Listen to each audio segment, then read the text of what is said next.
We are recording. All right, so then we're going to call this.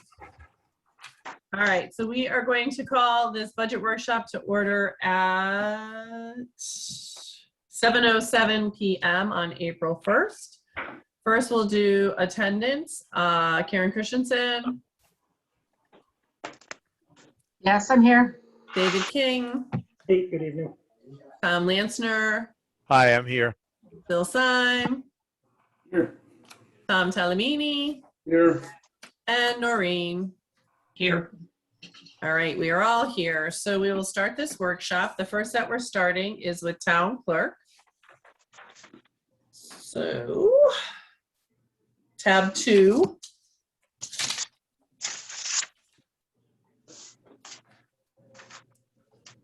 Anybody with any questions, concerns? It's pretty straightforward, not many changes. Well, really, if you can count that a change.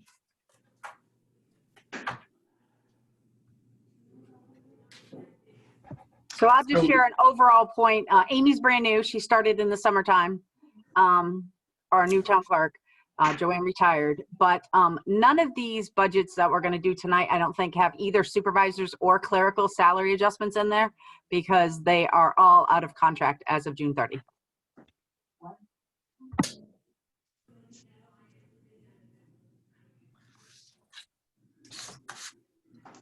All right, anything, guys, or are we good? Good. All right, on to registrars.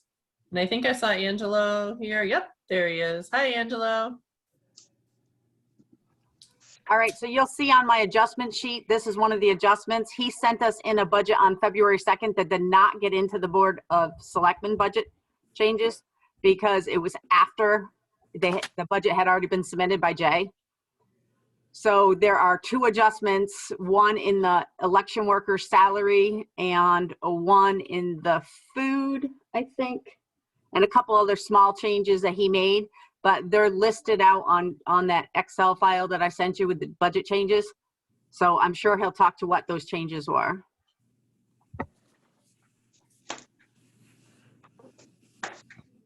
Listen, he's not there. Oh, there he is.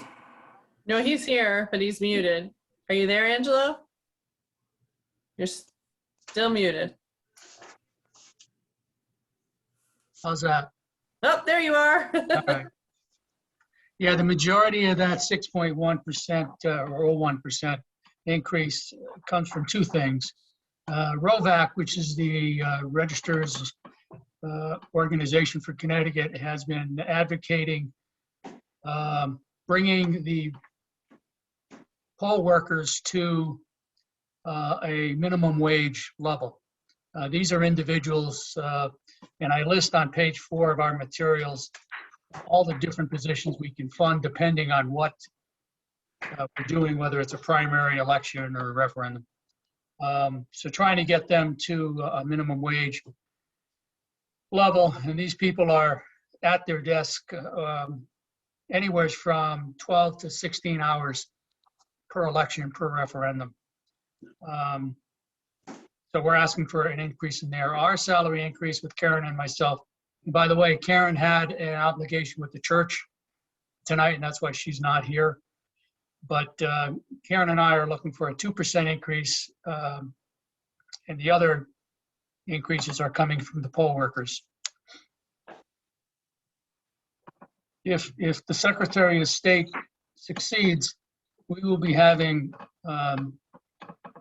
absentee ballots for most of our elections without reason. So anybody can use that.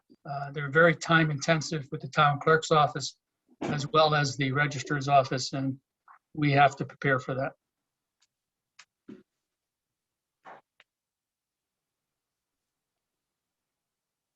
You will. Thank you, and thank you, Angelo. Is there any questions?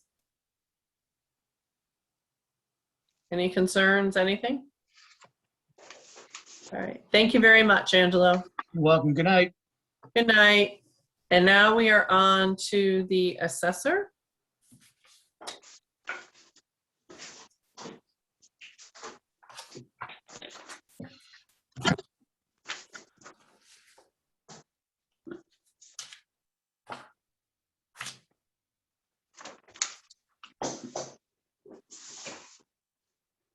Hey, Amy, when did you tell me the reval is again?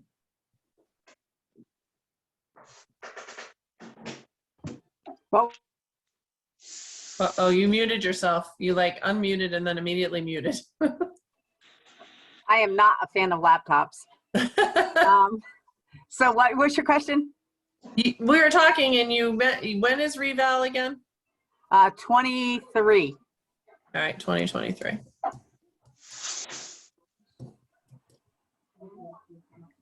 All right. So does anybody have any questions of the assessor or the Board of Assessment Appeals? Geraldine, it's Noreen. Yep. During the budget workshops with the Board of Selectmen, there was a conversation about them wanting to get the updated software done so that they can get to the vision system before the reval begins because it works better. And I'm honestly, based on my notes I wrote down, I'm not sure if that's in here, if they made the change for that. Amy, do you remember that? Oh, we lost Amy for some reason. Amy, are you there? Her name's there, but her picture's gone and her voice is gone. I mean, she's on mute.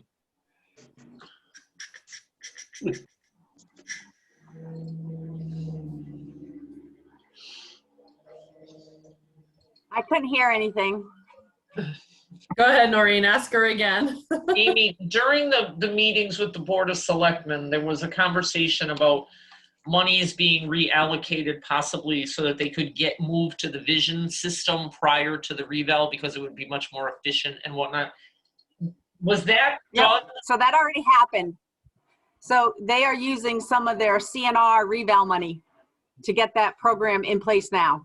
It is, she got a bid waiver, so she didn't have to go out to RFP because she really wanted visions.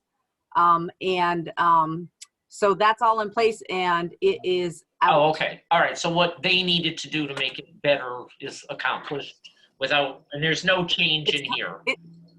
Okay, perfect. Yeah, it's coming. Thank you.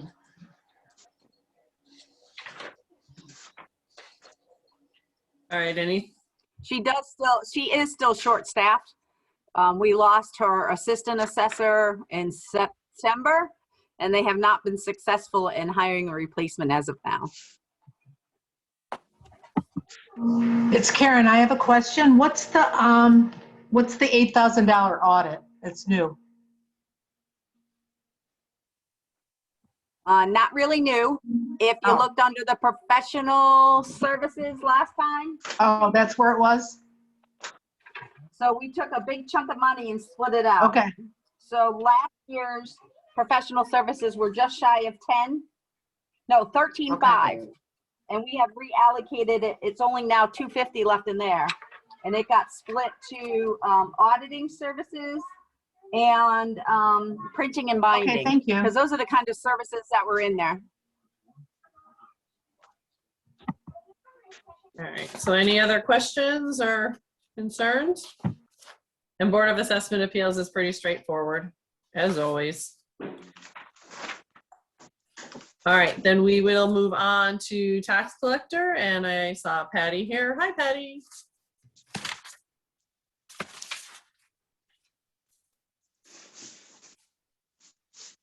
All right. Do we have any questions of Patty, or Patty, did you want to say anything before we get started, or? Oh, you're on mute.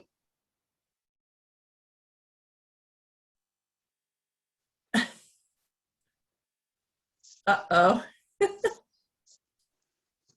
It should be in the bottom corner of your meeting, Patty. If you just put, Or it could be your space if you bar. just push the space bar, it'll unlock it.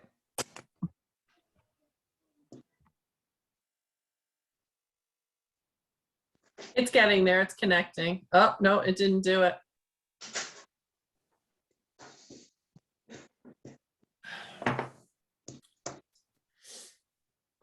She's trying, but it's still on mute. Man, we have had some major technical difficulties this evening. Patty, right-click on the microphone and choose microphone that's on the camera. Just trying to pick up another microphone somewhere.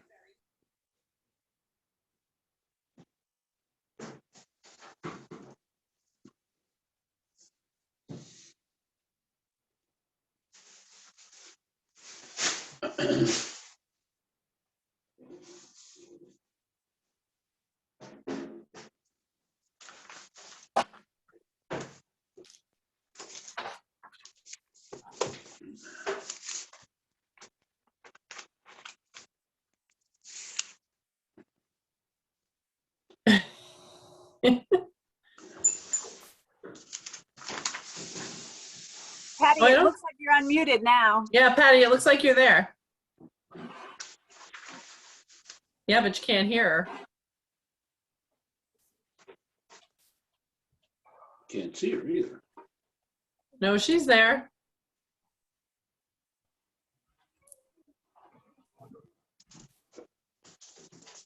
Hmm.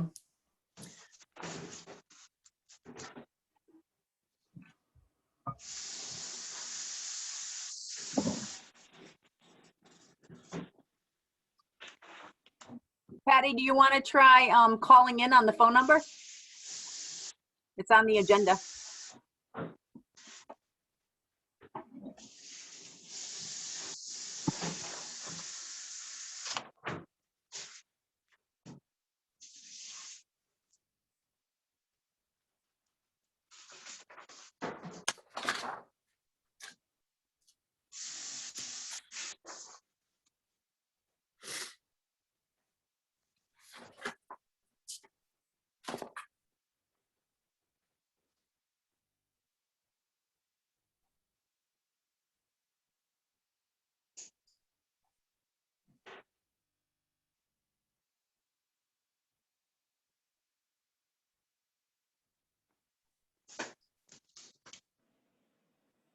Hello? There you are. Okay, I'm sorry. The only reason why I'm coming in is so that I can, hold on, let me kill my speakers on the computer because I'm echoing.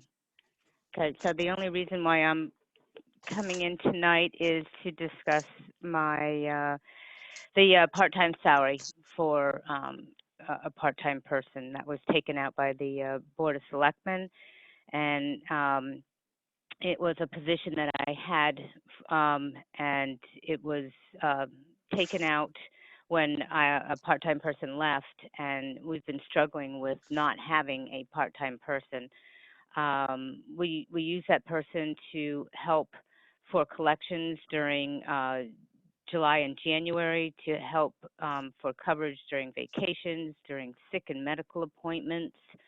Right now, we have been notified by OPM that myself and my assistant have to do 50 continuing education credits, and so she and I will be attending classes.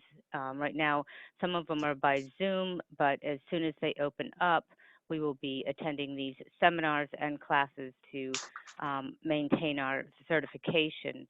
I'm not looking for a lot. I'm looking maybe 9 hours a week, and that helps with phones and the mail, putting out delinquencies. It covers lunches. It frees me up to do administrative work. Right now, there's been a lot more research that needs to be done with like solar farms, court stipulations. I have a lot of reading that I have to concentrate my time when I have to read these documents. I can't be running up and down to handle customers and stuff. I have to concentrate on them because I don't want to make a mistake and put the town at risk when I'm giving an opinion on something. And so it would be extremely helpful if I had a person who I could just for a couple hours a day and to cover schedules and whatnot.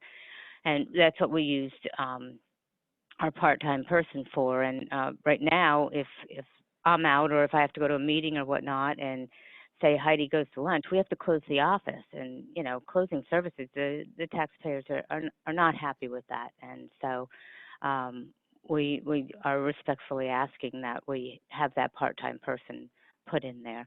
So that's the extent of my request tonight. Are there Thank any you, questions? Patty. Is there any Okay. questions from anybody or? Geraldine, it's Noreen. When did the part-time person leave? It had to be over a year and a half ago. Yeah. We've already gone through a July collection, so I I would think say, February of 2019. yeah, it's been a while. Thank you. Hmm. You said you're looking for 9 hours. This is Bill. You're looking for 9 hours a week is what you said? Approximately. Right. So, yeah, about that, yeah. So 450, 500 hours a year, something like that. No, wasn't No. it like, No. It's like It's- $8,500 or yeah, $8,600. 8,500? 80, Yeah. I think it was like almost 8,700, close, somewhere around there. It's 900 and 9.5 hours a week for a total of 400 and something hours Yeah. So for it's that like $8,600. it's like It's at $8,800. 16 something an hour, $17 an hour. It's the Yeah. regular part-time rate that everybody who's part-time gets. Okay. Right. Because on the budget, it was like $8,600 is what the selectmen took out. Right. Yep. Okay. 86 would be current year, and then there Yeah. would be a 2% raise. It would have to be the same number as mine. Right. So, So it's the number would be $88.75. 8769. Oh, okay. 8769. Okay, I'm good. Any other questions? All right. Thank you, Patty. Thank you. You all have a great Easter. You too. Bye-bye. All right, so 2E is the building department. And It doesn't look like Rand's on. nope. But I'll share a little bit about, he asked for his part-time clerk to be made full-time. He asked for a part-time electrical engineer, inspector. So he asked for a lot more. I think you guys got a report that had the ask. Yep. So his ask was, let's see. He's in a different spot because now he's in public safety, Yeah, I'm fine. because that's what UCOA tells us it has to be. So Yeah. his current budget is 184. His ask was for 245. With the extra full-time person and changing the part-time salary from 17,000 to 29,000. So Jay didn't give him his clerk full-time. He left her part-time, which is the 17, but then he added an extra 10,000 to the professional services. So if he had to hire out electrical inspection for the solar, for the gravel pit solar that's coming, he would be able to do that. So traditionally we give him 20,000 in case he needs extra. I think a couple years ago when I was first here, he came looking for extra money, extra positions, and we gave him professional services at the Board of Finance level. So he still Right. has those professional services. And if you look, he doesn't really spend them, but he doesn't spend them because he doesn't need them. Calamar that we thought was coming for 3 years did not.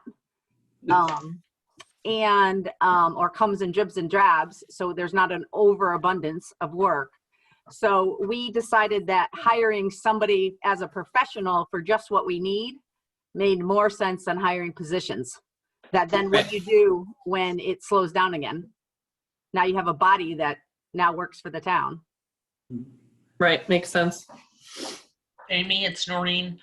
I think during the conversation with Rand at the Board of Selectmen meeting, I think he touched on the fact that it's hard for him to hire people, that he has a difficult time hiring staff and having them stay. Did I mishear that?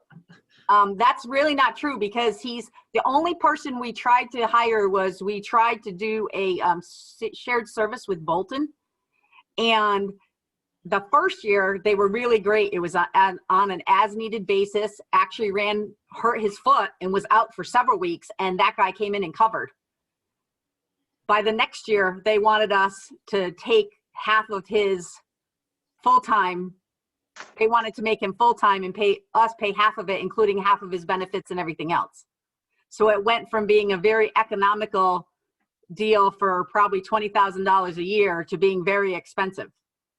So the decision was to separate from Bolton, but we have not even tried to hire. I think the problem is no different than any profession. There aren't a lot of people going into any kind of municipal jobs. Doesn't matter whether it's a finance director, whether it's an assessor, people aren't going into municipal government. So we haven't ever tried to hire. So he's concerned about if he had somebody on the payroll, but then we're paying somebody to be on the payroll just in case. I mean, he came looking the first year I was here for casino money. Now we're not even sure it will ever come, never mind 10 or 15 years from now. Then he came for the Calamore money. We gave it to him, and then he didn't need it because Calamore hasn't ever got off the ground where it needs to be to get finished. So I think it's not so much, I think he has a concern about whether he can hire, but he's never tried to hire in the whole 3 years I've been here. Okay, then I think I remembered the conversation was put more money in the professional line because it's easier to get them than it is to hire. Like I said, Jay's, in my opinion, was, why hire a body that then you have extra person or capacity after the fact when the project gets done versus hiring a consultant that works for you for some period of time and then's gone. Okay, thank you. Yep. And to be honest with you, Amy, this is Tom Talmini. In Massachusetts, that's how they do a lot of their inspections. They all have professional people that are professional plumbers, not the building inspector. So, it can be done.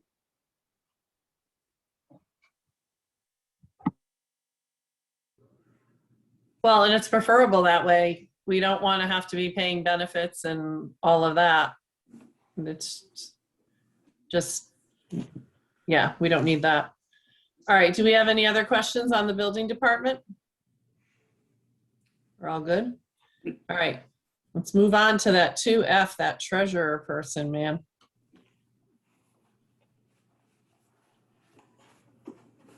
Sorry, she's chosen not to be here tonight.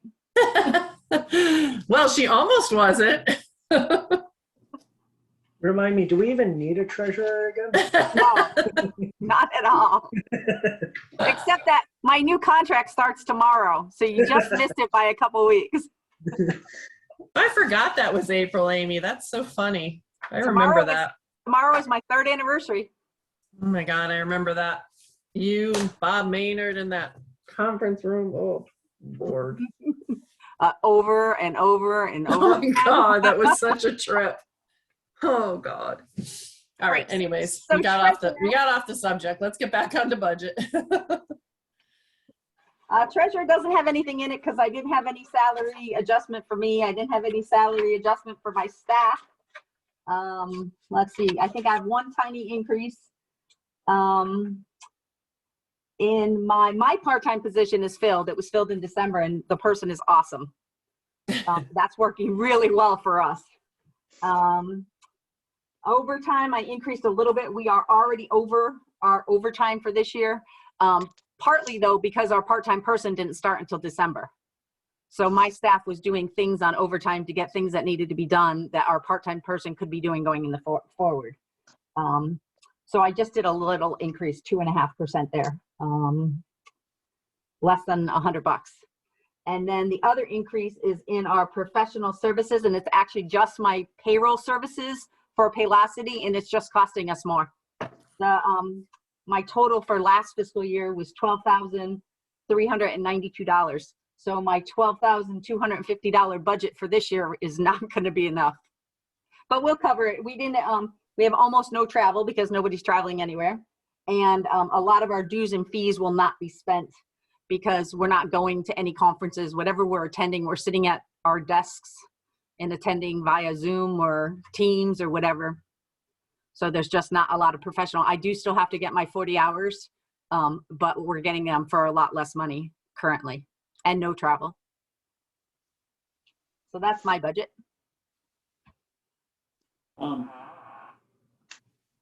This is Bill. I'm just looking at the one you sent today, and the full-time salary is highlighted in yellow, and so you changed that to reflect the new contract? I did, yes. Okay. That $2,000 that's on that change sheet, Yeah. the third tab, Okay, is yeah. my new 2% raise that is in my new contract. Right. And then I agreed to on- 2% because I now realize what the 2% budget means. Mhm. And so I agreed to do 2% each of my 3 years of my contract. Well, because that's one less person I have to worry about trying to figure out how to cover. And we then- appreciate that, Amy. And then your More payroll than you services know. number is up to 12,850, so that was adjusted beyond the 12,250 already. The 12,250 wasn't even enough for last year, for 1920. So it's So I had to go up 12,850. for this year is going to be somewhere around 12,500 or 12,600. Okay, So then next year I'm going to need the 12,800 because if Okay. not, so the adjustment was made, so we're good. yes, that one was already adjusted when I presented it to Jay. Okay, gotcha. Any other questions? All right, and our Board of Finance one? So I made a couple changes there. Sorry. The audit is by the contract because we're still in contract. And the annual report reduction is because we're having somebody new do it. And first of all, I think they're doing a better job, but it happens to be CCM, which is a membership we already belong to. And it is less than $2,000. We paid $1,175 this year. So I reduced it from 3,000 to 2,000. Cool. No, there's no sense of saving it and then giving it back. So Right. does anybody have All any right. on that? Amy or Carolyn, I have a question. On the audit, Amy, the price we're paying for the audit is the audits that we've been getting. Have we ever contemplated doing a full-fledged, full-out audit of, like, they literally look at everything and No, I can't even imagine what it would cost, like to do a forensic audit. I think hundreds of thousands of dollars. okay, when they do the actual audit, we give them the information and they obviously audit it to get it back to make sure the bank balances and everything is copacetic, which is partially how we found the problem that we had. Is there any, they don't deep down look at how things are being accounted for on our side, correct? They take our numbers and they get to them, or? Nope. So they actually take a dump of our trial balance. Okay, So they have every transaction we have done, even reclasses between places, moving invoices. They can see 100% of everything. And then anything that either pops through, they do a program that says they have to test X percentage. And they will look at payroll change forms, payroll records. They will look at invoices. They will look at canceled checks. So we go through a pretty extensive audit process. And then on the Board of Ed, they do heavy testing on the ED 001 that they report to the state.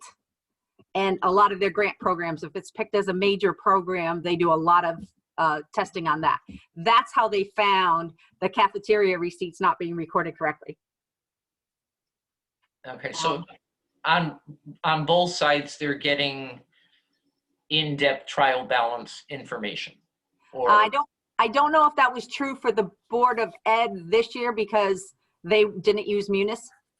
But for us, 100%, they see 100%. Actually, they have their own Munis ID with a view only. So they can go in and run anything they want to run, look at anything they want to look at. And then if they have questions, they ask.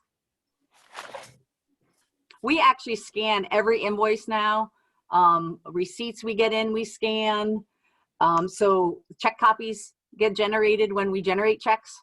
So in the Munis system, we can pretty much tell you what it is in seconds without going to a file cabinet and looking for anything. That was one of the programs that was called TCM, and we chose to go ahead and do that, and it has been fantastic. It's a lot more work.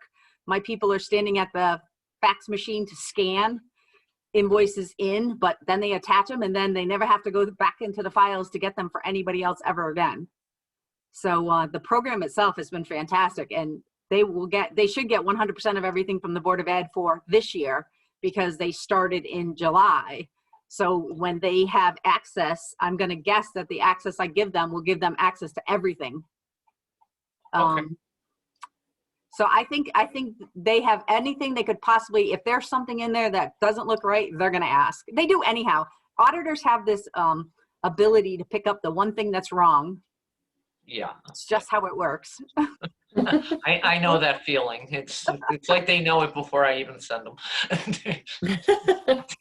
they already got it written down even before it gets there. All right, thank you. All right, any other questions? So Geraldine, has there been any discussion of doing a full-blown audit at any point? Not in the 3 years I've been there. No, not at all. And I mean, I want to say it was Charlie Szymanski's thing that he wanted one. That it would come up from him from a Board of Selectmen point of view quite frequently. He more wanted it though on the Board of Ed side, which we can't make them do from what I understand. So, and I don't really think anybody's really said much about our side. So. That seems to be what I remember as well. Yeah. So. All right, and any other questions on Board of Finance? All right, so then next would be insurance employee benefits. So insurance is in the middle of the P&Z and inland wetlands. I know, it's so weird where it is. Thank you to Yukoa. Yeah. Makes And we no had sense. we had to separate it out.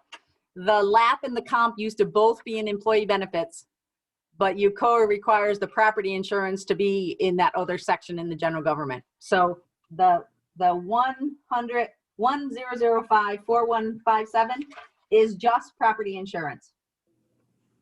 So there's two pieces to it. There's a LAP and there's a deductible.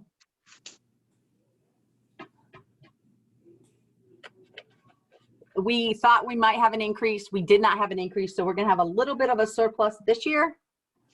So even if we have to pick up a cyber policy because it used to be part of our Karma policy and now it's not going to be, we will still be okay with flat budget of 175 and 5 for the deductible. The deductible we're going to be over this year because we paid a $5,000 deductible for a claim and we paid the $35 for somebody's mailbox. But it is what it is. You never know those things. It could be a $1,000 deductible had it been a car accident instead.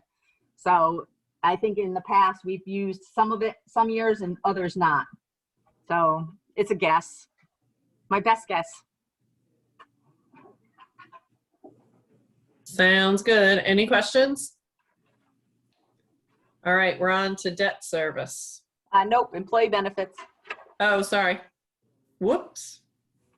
That's almost at the very end. It's in the, maybe section 8. Yep, it's in the debt service section. It's just past it.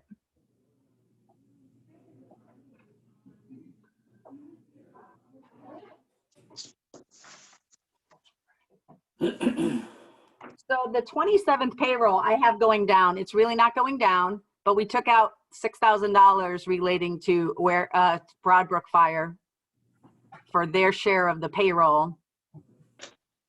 That in the past, that payroll that straddles the fiscal year gets charged to this line instead of each individual line. FICA, there's a little bit of an increase, but that one also has a reduction of $20,000 relating to Broadbrook Fire. The DB pension is one of the ones I have on yellow to be adjusted. I did my best guess at 727 and it came in at 730. So I'm a couple $1,000s short. 401 and 457, we do not have enough money in there.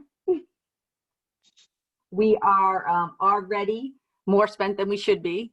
because as our people switch over, we are now 5 dispatchers on the DC plan and only 1 on the DB plan still. When I started, we were 3 and 3. So over time, as those people retire or leave, the new people are coming on in a different plan. So this plan has to cover those new people. So right now we have a new town clerk who's on the DC plan. Oh no, she's still DB. 2 new dispatchers over about a year. There was about a year between the 2 of them that both retired. The new assessment assistant assessor will be on the DC plan because clerical and dispatch are 100% DC. So that number needs to be adjusted up. Oh, and the new police admin person is now DC because that's another clerical position that changed over and somebody else retired. So that number is a big increase. It needs to be adjusted by $10,000.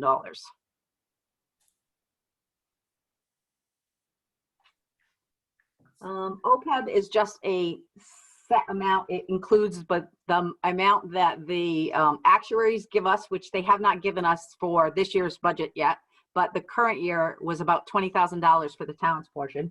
And the rest of it is any payouts we pay employees that leave. So anybody who has accrued sick or vacation time and leaves gets paid out and it gets charged to this line versus overrunning the budget line that they belong in. Let's see, tuition. We have 1, 2, 3 people we know of that are taking degrees. 1 person is the $3,000 that we spent so far this year because they get $1,000 each semester. So they had a summer, a fall, and spring. So they got $3,000. So we needed to up that. So Jay and I moved it from 3,000 to 8. But that's just to cover the 3 known ones that we know of. And if you look in the past, we really didn't have anybody taking advantage of it prior to some of our newer employees. Let's see. Unemployment comp is just a guess. We only pay for people who collect. Sometimes we pay for people who chose to leave our town, but went somewhere else and then lost their job. So, but that's the deal of being self-insured. We pay what it is. If you look, we have paid almost nothing. Interestingly, we're getting credits of 50% of the payments back this year. So we only have $735 spent, but we're only getting half of the charges. Last year we had our assistant town planner leave, but then lost his job. So he's our $13,000 from last year. And the couple years before that were small amounts. Let's see, workers' comp went down because 12,000 was moved over to the Broadbrook Fire. And we got told that it would be a 0 increase other than exposure. So that would just be the salary increase, which is right around 2 or a little bit over. Health insurance, we are going up 3%. We got 2 rates, 3% for active and 10% for retirees. We send the whole 10% to the retirees. We do not blend like the Board of Ed does. So our 3% increase here covers our active employees' increases. We have very few retirees. I want to say maybe 20 on our total plan.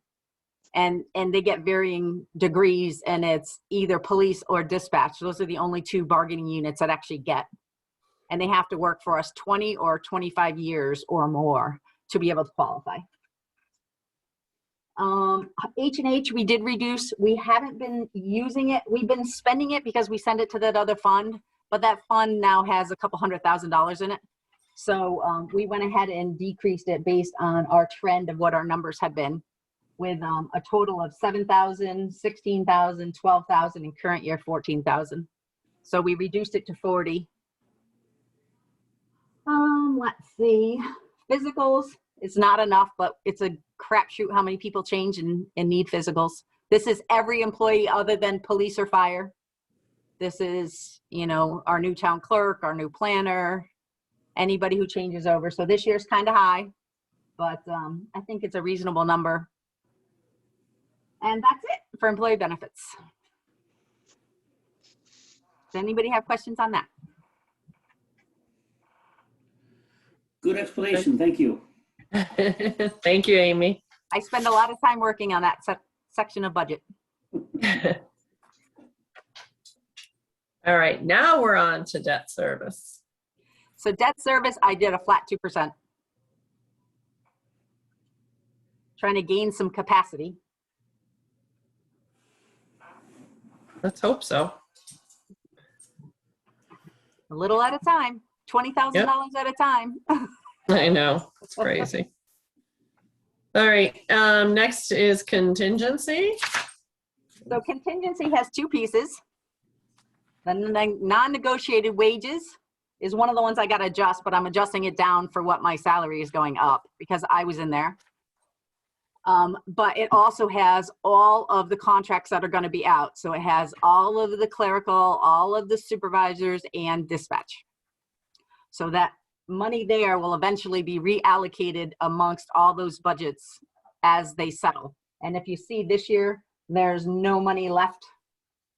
Oh, there is on this report, but there isn't anymore. We settled, that was one of our transfers I did last week or the week before, moving it to the dispatch salary line and the PD overtime line. So that last 26,000 that was in there is gone. And you see all the other years have nothing either because we don't spend the money out of this line. Instead, I move it to where it needs to go. And then contingency is just that, things that we didn't count on. And we just move it out. So that 50,000 has come into various different places over time. In the 3 years I've been here, it's been used wherever there's a need. And that's where we are for that. Any questions of Amy? Good. All right. Thank you, Aim. All right, so we've really gone through the entire budget book and the presentations. We've gone Except through. Police. Yep. Next week. Next week on April 7th will be the police. So, and actually that was the date they chose. We gave them a choice with the 3 dates that we had, and that was the one that worked for them. So tonight, I guess we should start just looking at the whole picture. We should start looking at the big picture, I should say. We can do that one of 2 ways. I mean, start with the town side and kind of go through, see what we're happy with, see if we have any questions. Or, yep, what's up, Bill? We haven't really discussed revenue. Can Amy just go over revenue before we talk about the rest of it? Absolutely.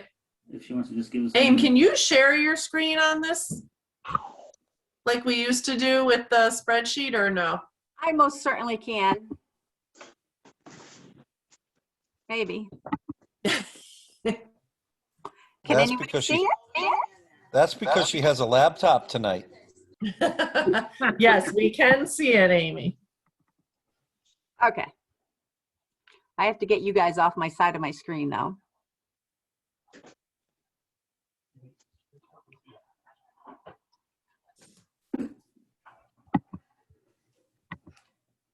Okay. So I'm on the revenue tab, which is the second tab in on the spreadsheet. And the good news is, actually, I should have started at the bottom. Our Board of Assessment Appeals grand list is 989,732,814. This number was originally over $1 billion, so it was very sad that it changed. But it ended up being, when did I do my sheets? Hold on a minute. A 2.3% increase, I believe. But let me find it.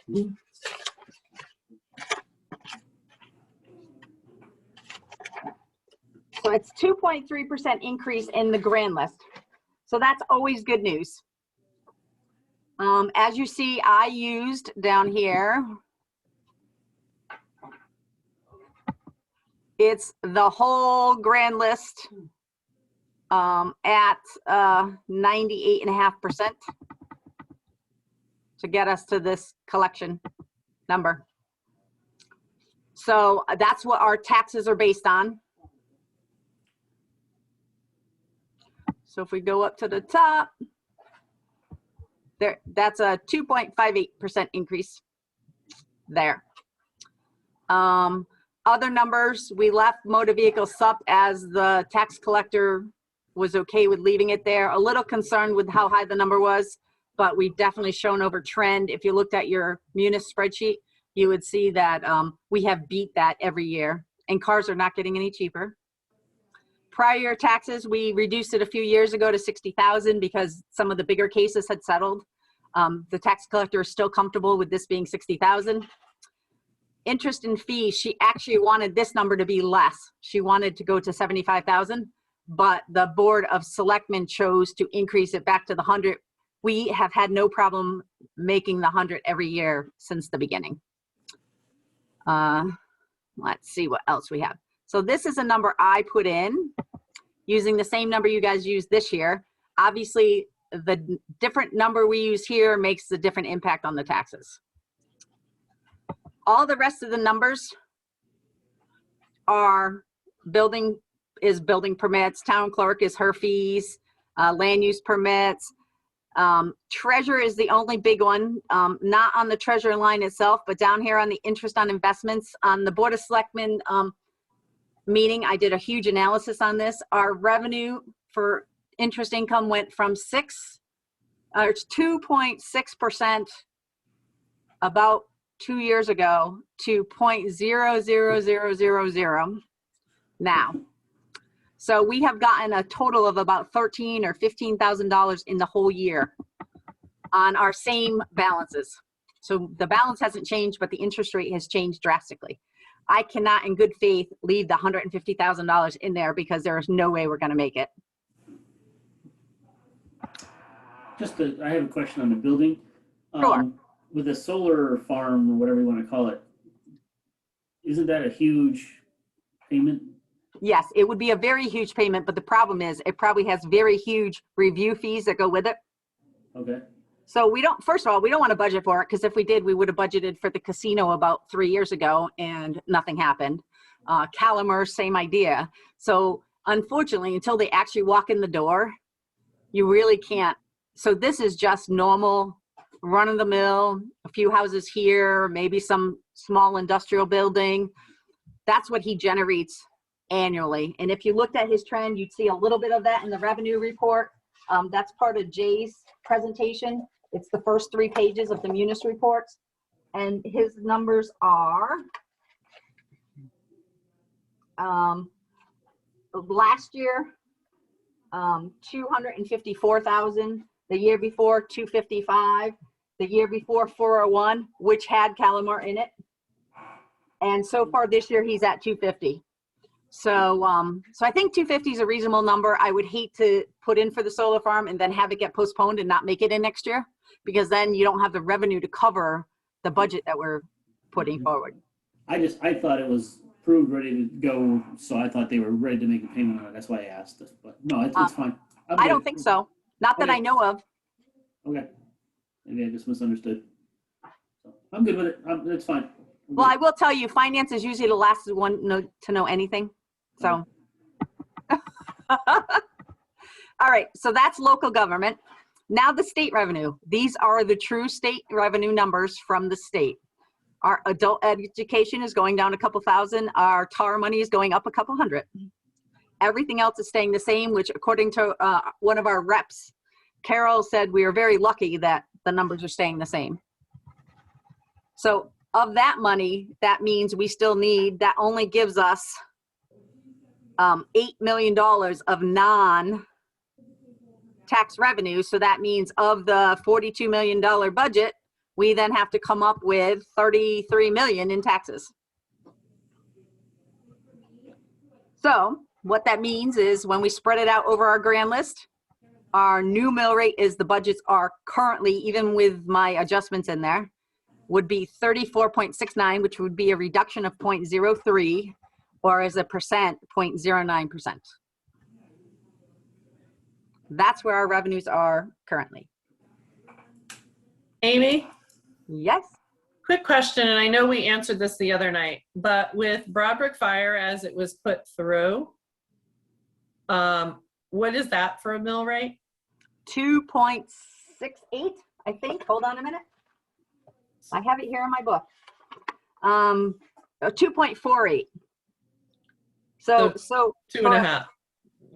just about 2.5 for taxes on a $250,000 value home would be $620 for 2.5 mils.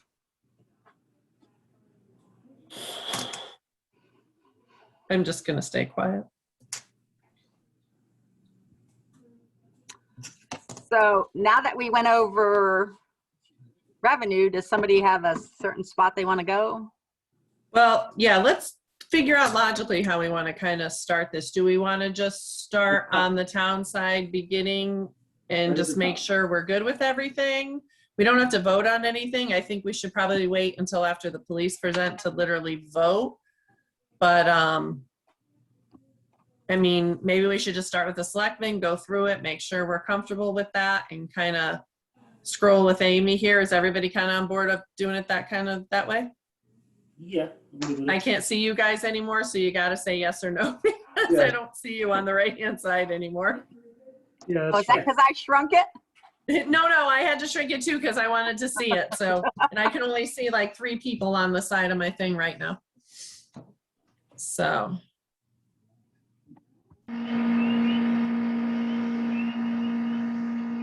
Oh, I hear somebody with the cicadas. What are they called? The little creatures singing their song. Crickets. My house. Crickets. Huh. No, they're not crickets. Cicadas. Cicadas?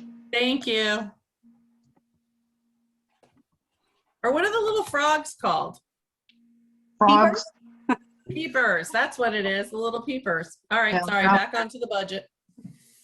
All right. So we're hitting the selectmen first. Are we all comfortable with all the numbers that they finally that Jason finally ended up with? I mean, I do not think, Amy, really, correct me if I'm wrong, because I did miss a few of the Board of Selectmen presentations. Did the Board of Selectmen change anything on this budget? Yes. They adjusted health insurance down on my recommendation, and the communication for the Everbridge, the system that Jay sends out messages to everybody with. Yep. There was a one-time fee associated with the beginning year that I had in the second year that needed to come out. It was like $600. So you can actually see those adjustments on here.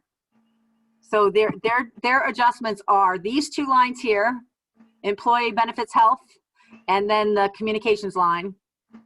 So Jay's budget got adjusted down by $78,000. So all right, but the health insurance was yeah, okay. But that was like a blessing. That was it was a savings that they came back with a different number after they had originally told us. Right. Yeah, exactly. So Jay's budget is really 3.41%. Yeah. These are all Broadbrook Fire. So the removal of all these pieces to make up that $547,000 is what got him to a 0.11 budget. Yeah. So no, and essentially the selectmen did not make a lot of adjustments. And then for me, these adjustments all down here are all related to things that came after the fact. Yeah. We got our water letter later. Last night, I found out that we're the Fort Town Fair host. And every time we're the host city, it's our responsibility to pay for the trash removal. And the $4,000 that we had budgeted last time we did it 4 years ago was not enough. So I am changing the 1,000 that's in the current budget to 5,000 to hopefully cover the trash removal. I feel like we were just the host. I don't know why, but I was surprised when you said that the other night. 17, 18. Really? You can actually see it. If you looked in the sanitation budget, Yep. the Yeah. first column, there's a Fort Town Fair line, which I am not doing. I think Fort Town Fair belongs under activities and fees, whether we were the host or not. If Yeah. we keep it all in one place, you'd actually know that it cost us more in those years. When you look Yeah. at a trend with 3 years in it. So I am keeping it in the Fort Town Fair line in activities and fees, even though it's going up because we're the host community. But I didn't know we were the host community until Jay said it last night. Yep, me neither. So let's see, what else? So my full-time salary, we had the registrars, we talked about their budget already. The treasurer full-time is the change in my salary, come my contract. The pension was the one where I told you I had 727 was my guess, and it ended up being 730. This is the match because there's just not enough money in it, in the 401 and 457 from the people changing from the DB to the DC. The non-negotiated wages is going down the same as mine is going up. The Memorial Day, we talked about the $200 that they already spent more than the $1,200 this year. So Yeah. I took the liberty to put the $200 back in there. The hydrants, we got a statement saying it was going to be $393 for just our fire protection in East Windsor. And then we have to add $3,000 for Hazardville. So we needed 1175 for ours plus the 3,000 gives us 4175 for the hydrant number. So those are the changes that I know of that have been brought to me either through outside agencies showing up with the thing like the valuation from the actuaries, or I did do a deep dive. I spent about a week analyzing every expense in the town side general fund for the whole year so far. Did some reclasses. That's how I found out that the 401, 457 was not going to be enough because what we're paying per payroll wouldn't have been enough next year based on what we're currently paying right now. And that doesn't count the position that's not filled yet. So that's why there's an adjustment there. So those are what I have come up with, which gets us to an overall of 0.27 for the town side. And up on the top, I put in the adjustment. So the Board of Ed budget that's on the website still has the 2.9, because that's really what they submitted to you guys. Right. This is the number they submitted to you guys, which was 2.9. So they came back and gave us a new number, which is about $38,000 less, which gets them to 275 with an overall increase of 680. But that's the only place I adjusted. It was right here. And then obviously it goes forward to the revenue summary. So there is, I don't have a line for the Board of Ed because they don't have lines like we have. So that's where I was going to make the change. So if we have another change in there, that's where I would make it. And that will flow through to the front of the spreadsheet. All right. So does that help? Yep. Thank you very much. It was awesome. Ooh. Somebody has feedback. I don't know who, but. All right. So do we want to start up at the Selectmen where? Yes, start there. All right. What do you want to, are we good?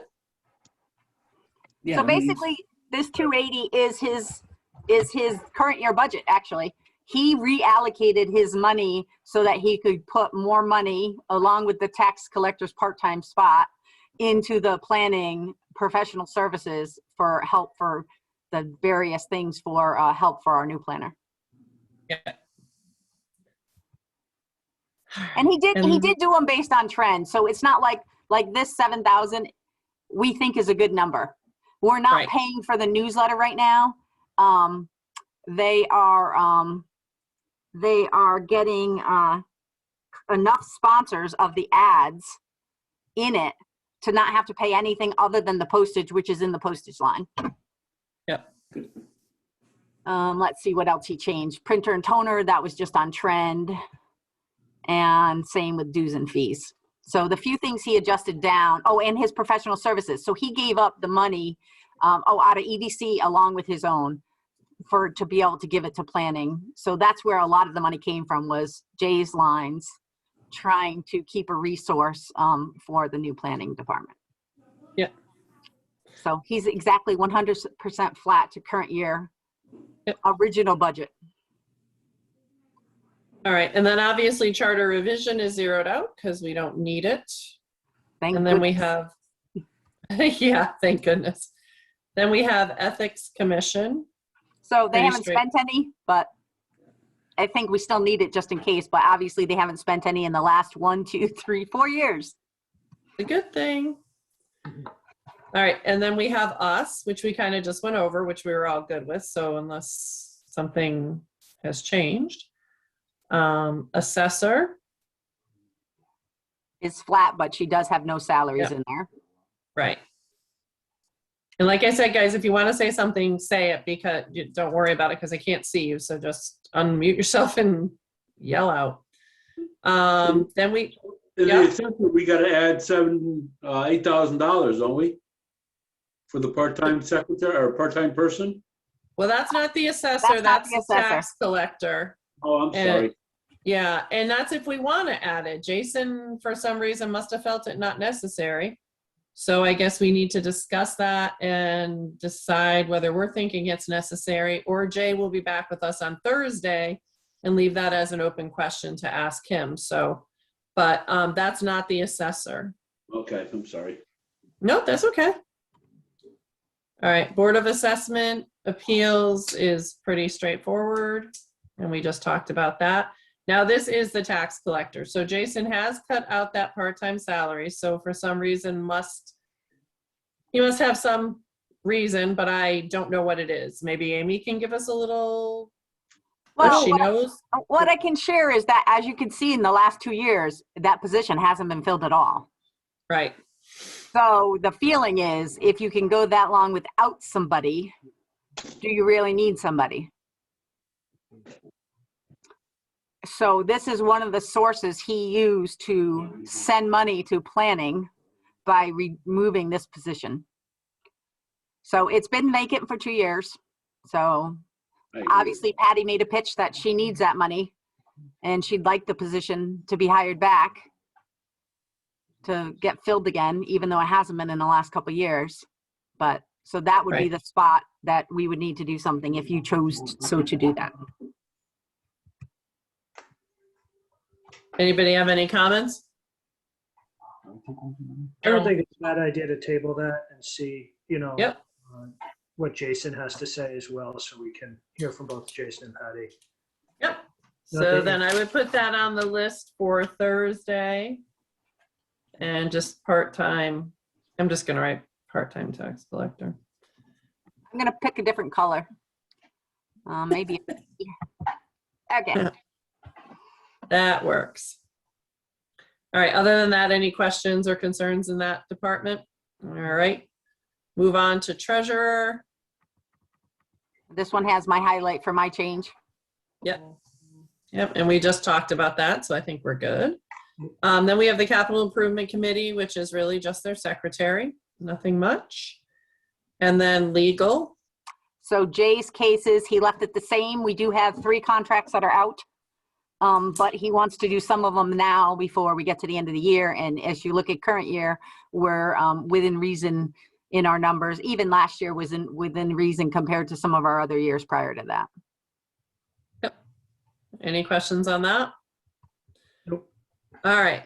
So next is going to be activities and fees. There's some individual ones in here. So if there's anything that sticks out to anybody, Amy, like she mentioned already, Memorial Day, where she's changed the flags. We have to wait to hear from Jason on, it's community health, right? Amy is the one we're waiting to, the CHR or? So in your budget books, you guys actually have the community health letter, I think. So Yeah. Well, but wasn't he going to find out, like, if we had to, how big of a notice we would have to give, or? yes, but it does look like it might be other programs because it talks about both adult and children programs in the letter that's in your budget books. Yeah. So I'm not so sure that number would go away, even if we hired a new patrol officer to free up our person with a master's in social work. Yeah. No, I know, but also it just seems not, I mean, if it's some, I don't know, I guess he has to look into it better. It's kind of disappointing to hear that you're paying $23,256 for something we don't think we're getting our money's worth, and we're not getting what it's supposed to be doing. So I think we really do need to look at it. Do you know what I mean? But I will I'm not share, saying it. I think it's a 5-town grant. So we are not the only ones benefiting from this service. So it might be the case where even though they have an office physically located in our building, we may not be getting service because they may be using those resources for some of the other towns within the agreement. And it's a grant, so I don't know if we have a commitment that we're required to do it or not. Obviously, it's been the same amount for 1, 2, 3, 4, 5 years. So I'm thinking that maybe it's a commitment that we have to stick with. We could, I don't know, that might be a good thing to talk about on the police day. Yeah, Because definitely. They're the ones heavily involved with that organization and share Yep. the space with them. So Yep. I will turn that one peach for discussing. So the Sounds only good. other thing in here is, I think Well- cemetery. Cemetery not in here? Yes. No, cemetery's in here. And what did it go up by? Okay, so they asked for 25. Last year they asked for 40. The year before they asked for 40. We had given them 20, but last year to make the numbers work because we weren't having any public input, we reduced them from 20 to 15, even though they asked for 40. Their pitch is that the money we're giving them isn't enough to even do like the basic stuff, never mind fixing their roads or tree work.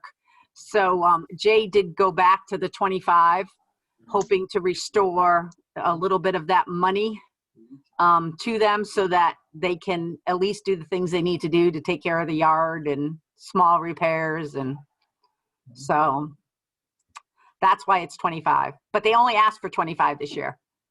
They reduced their ask from 40 because they weren't being very successful. They were going in the wrong direction. So they reduced it to 25. This is Bill. I'll just give my opinion. If we need to fund the part-time position for the tax collector, I would take $5,000 from this line. So do you want me to make that one orange? Yeah, that's fine. Okay, and I think there's nothing, oh, for town fair, so this is my adjustment, but we just talked about that. That's for, we have trash haul this year because it's our fair. And I don't think there's anything else, no other changes. Great organizations overall.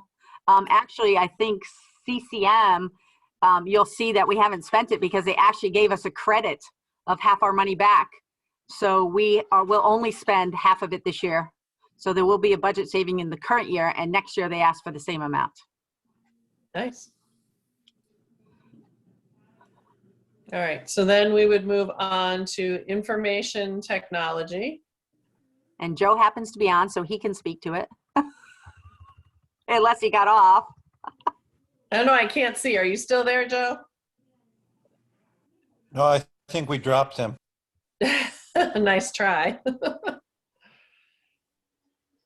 So are you happy with your budget, Joe?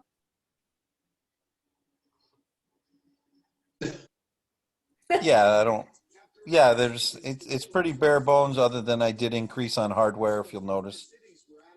All the other increases were out of basically my control because they're basically fixed prices that, all the departments need, and the professional services is, we've been using a lot of professional services. This new Windows upgrade has been killing us. It's been dropping.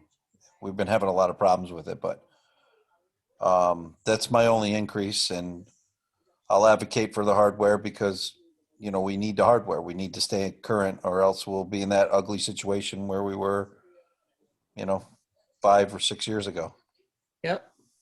We're in really good shape. We really are in good operating shape. We have some PCs that need to be updated, but me, I'll figure it out. I mean, this is Bill. Maybe I'm reading this wrong, but I show equipment, and maybe that's not hardware, is going down. So it's really not, because what Joe does is this year he got an additional appropriation relating to the dispatch console. But what he really does is whatever he has saved out of the other lines by the end of the year, he then buys equipment. Oh, okay. So the other expenses is where he had savings. He bought additional equipment. Gotcha. Is that a fair assessment, Joe? Yes, ma'am. With the approval of the board several years ago, this board. Yep. And me. I think it's a good policy. We got extra money, we Absolutely. might as well use it. Yep. Instead of getting ourselves behind. Correct. Thank you, Joe. Oh, that's it? Oh. Unless anybody has any other questions. You made me get off the couch for that. You didn't get off the couch. All right, we're on to town clerk. So these have a few adjustments, but really nothing significant. More about some supplies and some dues and fees that the last town clerk was funding out of her dollar fund. And, but they're really operating expenses. Paper's more expensive and they're doing more recording, and it has to be some kind of special paper. So more books because the volume with refinances and stuff like that. So she sat down and did what she thought was her best guess of what her budget needed to look like. And it is only a 1.18% increase, but this one has no wage increases either because both the supervisor and the clerical are out. So Yeah. this will be a higher than 2% budget once the salary changes come through. She's one of our biggest budgets, but it's small dollars and I think it's really needed. Right. Anybody? Good. All right, so we're on to Registrar of Voters, and I think Angelo explained this pretty well, but does anybody have any questions? So you'll see here, I made the changes that he made, whether they were up or down. These are the places that need the adjustments based on his 6% budget, are the 3 yellow columns.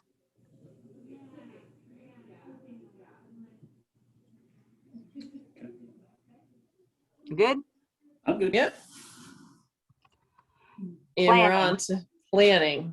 So planning looks a little funnier because it looks like our salary is going up tremendously. It is not. We talked about this the other night. The 208,000 is flat salary, but we have used the money in the current budget to send to professional services because we didn't have a planner from summertime till January when Clerk was hired. So it's really not a decrease. It's not a huge increase in salary and it's not a huge decrease in professional services. So professional services in the current budget was 10,000 in the original budget. And you can see that on the comparative sheet that I sent you guys separately that had what the department had asked for because it has current year actual and current year original budget.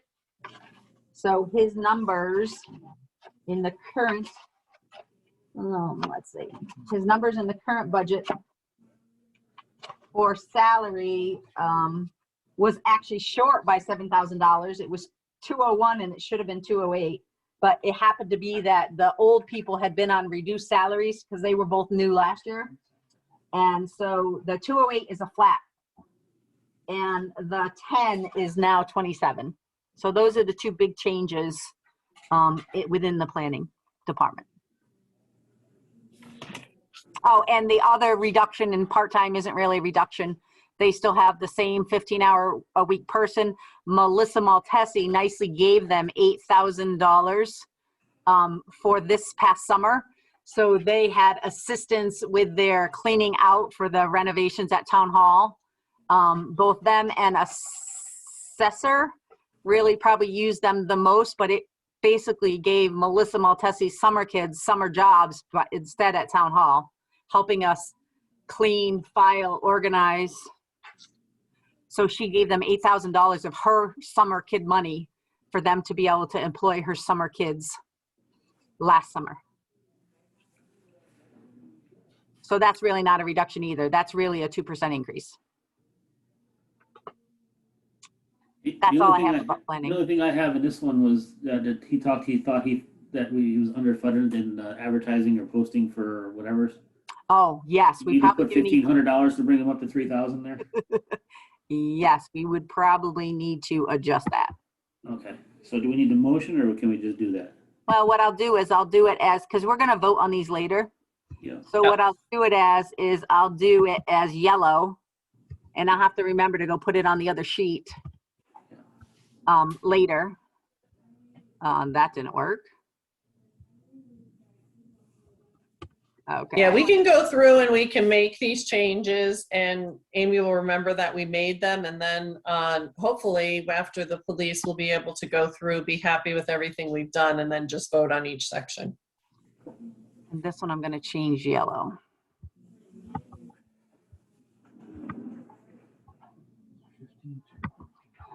And I'll just have to remember to do it under budget changes later. But yes, I don't know why, maybe they just didn't have any advertising in the beginning part of the year, because when we looked at this, it was way low and the last year was only 1,800. So we didn't think our 1,500 was such a bad number, but clearly since then they have already grown to 2,300. So clearly they need more than 1,500. Yeah. All right, anything else in this section? Nope, good. All right, so the next would be Planning and Zoning Commission. And I think all these commissions really have Yep. nothing in them, with the exception of, we took the 3,000 out of EDC, but they were just not spending it. Right, they weren't having meetings for the longest time too, so. So I really think that 3,000 being moved to the planning consultant is probably a way better choice for us to work on, either EDC or any kind of planning related Yeah, projects that need to happen. absolutely. That is really the only change in all those sections.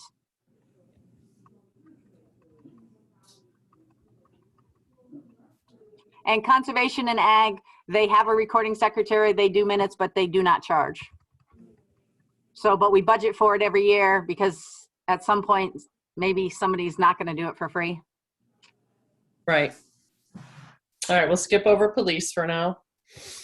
So police commission, obviously haven't been done. Fire obviously shows there's no money. So the 467 that was in there last year is part of that reclass out. Emergency management will be covered with police. Building would be next.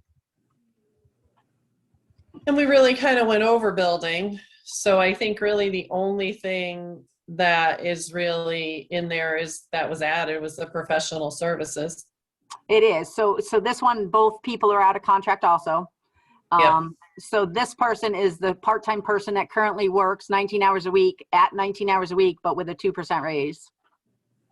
And then everything else, the 10,000 is what Jay and I settled on, of that maybe the 20 isn't enough if we really have to hire an electrical inspector. So we thought if we gave him 30, I mean, it still doesn't mean we don't come back if we get a $300,000 permit and it needs to be reviewed and it's going to cost us 100,000. There's nothing to say we don't come in and say, can we use some of this revenue that's coming in to pay for this to get reviewed? Well, and to be honest with you, a part of me would rather do it that way anyways than just increase it by 10,000, because in case of, I would rather have you come to us and say it, this, not you, but you know what I mean, Amy? Yeah.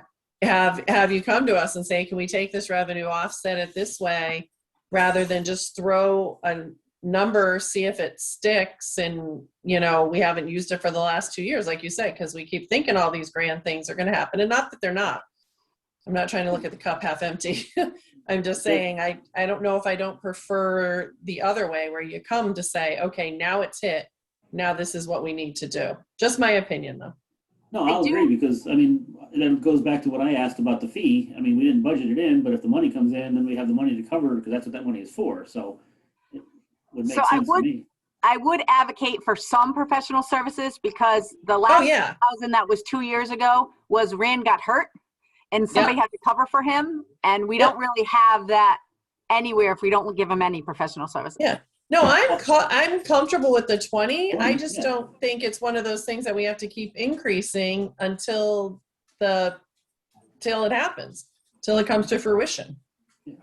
I'll agree with Geraldine. I think that we can keep that at 20, and then if the fee comes in to move this project forward, then we have the money because it just came in under the fee, and I think we can put it in there that way. I'll agree with you. Right. I'm in agreement as well. Because I remember this was like, gosh, and obviously the casino was crazy, but we needed to like hire a bunch of people because there was just no way we were able to handle this. And, we were talking about like an extra actual staff person, and, that person would not be sitting here doing nothing for 2 years. How's everybody else feeling like for that? I agree with what we're doing. Karen, Tom? Yes, I was nodding my head. You can't see me. No, I can't see. Remember, you guys got to talk. I can't see you. Tom Lansner, are you there? Yes, I'm just finding my mute button. I'm fine with it as well. Okay, and Noreen? Oh, is Noreen still there? Now I am. Yeah, that's fine, sure.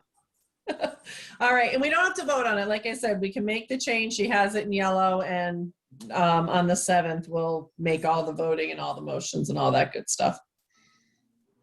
All right, anything else in building? All right, then we're on to, oh no, we're not on to fire marshal. Then we're on to communications, which really is nothing that we would touch. Communications will be, it's half me and half police. The 21 is a contract for about 15,000, and then the rest is if we need to replace something. But there's a huge big radio system group out there working because we need to replace all our radios. Our system is past its useful life. So that's going to be a whole lot bigger story, like could be millions. So that will be a whole lot bigger story than this little piece that's here, but it's a 15,000 contract and 6 miscellaneous. This one, we have removed the Broadbrook Fire dispatch out of here. So this only leaves East Windsor Ambulance in dispatch. And why are we paying for the ambulance? That is a really great question. If I tell you where to go ask, I would. So wait a minute. Oh, I thought the ambulance totally pulled out of our budget, that they're a separate private entity. I'm confused. Okay, so not really. There's two pieces in our budget. We actually still cover them on workers' comp. We do? They then send us back about $13,000 a year to cover it. And we had Karma look into it, and they said that that's okay. They can still be covered by our comp. So that's one piece. This is the other piece, that we 100% pay their talent dispatch and get nothing back for it. But I don't know. I looked in an agreement. The agreement expired in 2015, I think. So obviously prior to me coming, several years prior to me coming. But I do not know how this got left over, or has there been any discussion with anybody about why we are paying for their dispatching. So if anybody knows them well enough to ask the questions, that would be fantastic. Well, who would we ask the questions to? I mean. Well, I think that's what Amy's saying. Amy doesn't know who to ask. All right, we'll leave that as a question mark for Thursday. How's that? Yeah. All right, that is what we will do. All right, we're on to Public Works. Oh. These guys get nothing. They hit mailboxes. That's what they do. Now. We know Joe's there, so we can pick on him and tease him. You can go to Big Y and do my shopping? No, Amy, I will not be going to Big Y to do your shopping. No, she was talking to Public Works. Yeah, exactly right. All right, so Public Works, I mean, we went over this with Joe and Lenny. I think it's pretty straightforward. I don't have any questions. Does anybody have any questions? The only thing I'll share is if you see there's no more longevity, no more standby pay. This was not part of the original budget. This was part of our reclasses because we combined these into an hourly wage and did it through salary instead. So we will not see longevity or standby going forward in the future. Gotcha. Anybody all good? Good. All right. Then we will move on down. So this is one of my changes. It's the hydrants. So,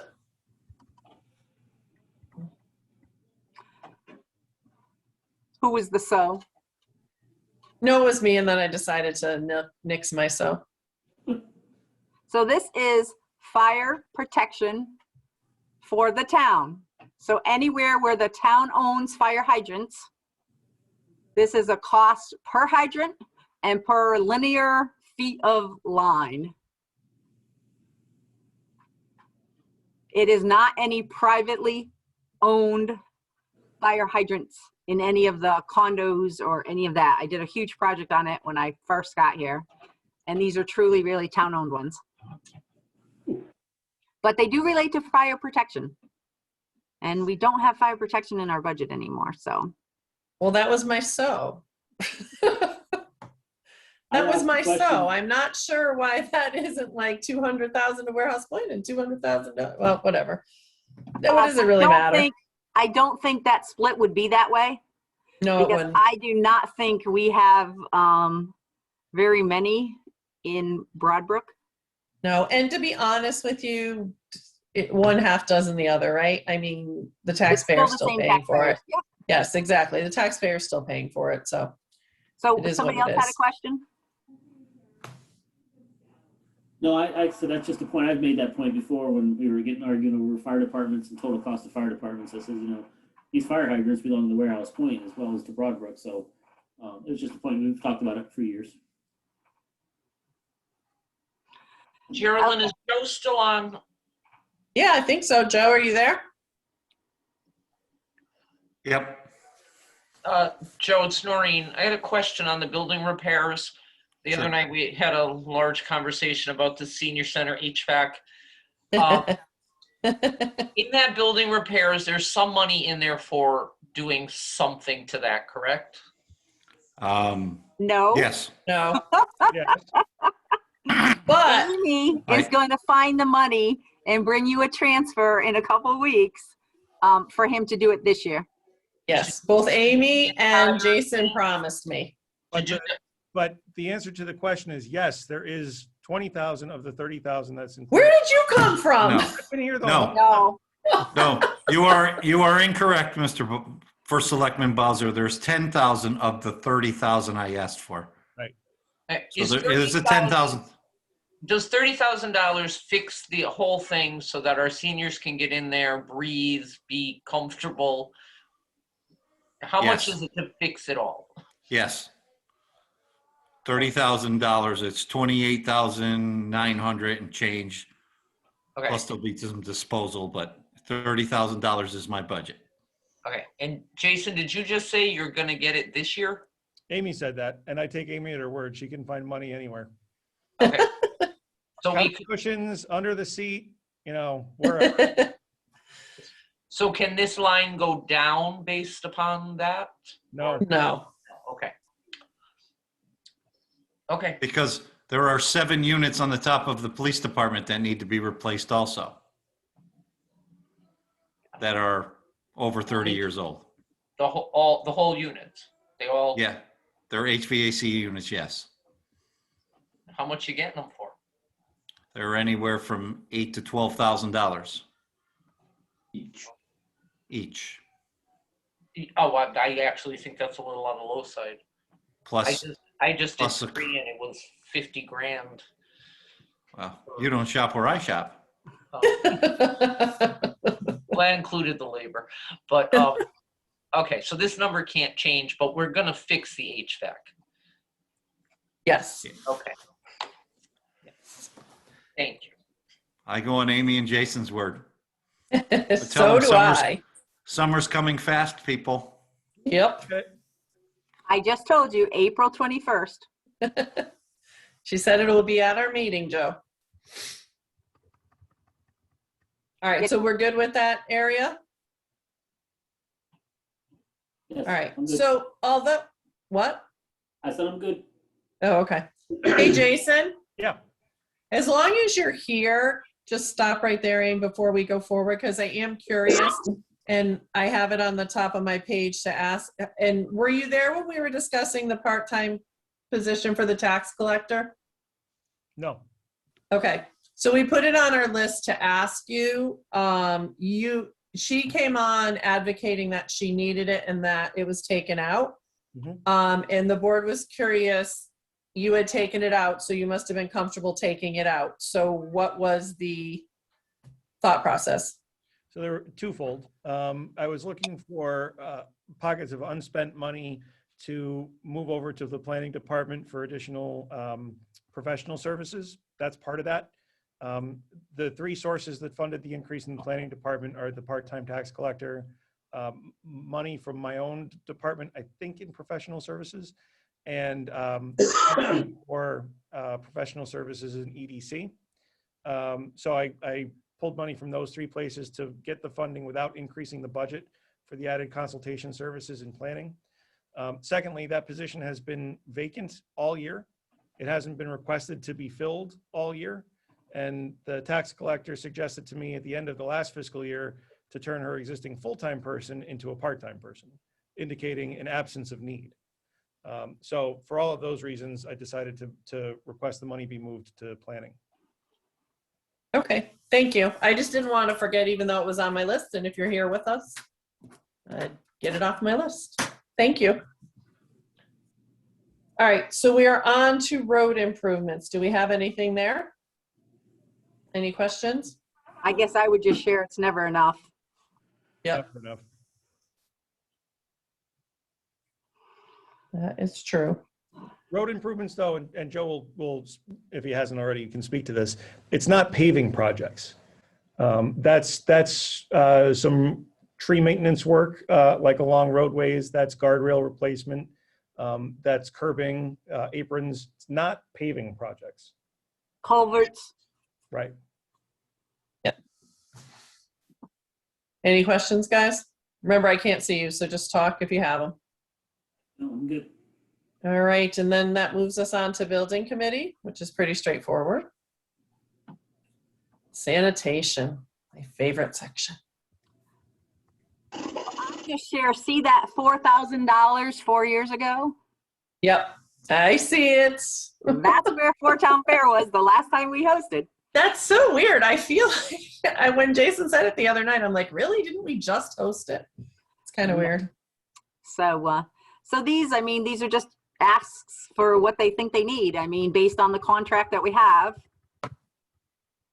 And this is new. This is single stream recycling. On the Munis report, I think it's called SSR because that's how many spaces they give us. But we have not paid for it in the past, but they cannot sell it anymore and make money. So now it's going to start costing us. And the Four Town Fair, I had this highlighted just so that I would remember to tell you guys that this is where it had been the 4 years ago, but I am not doing that.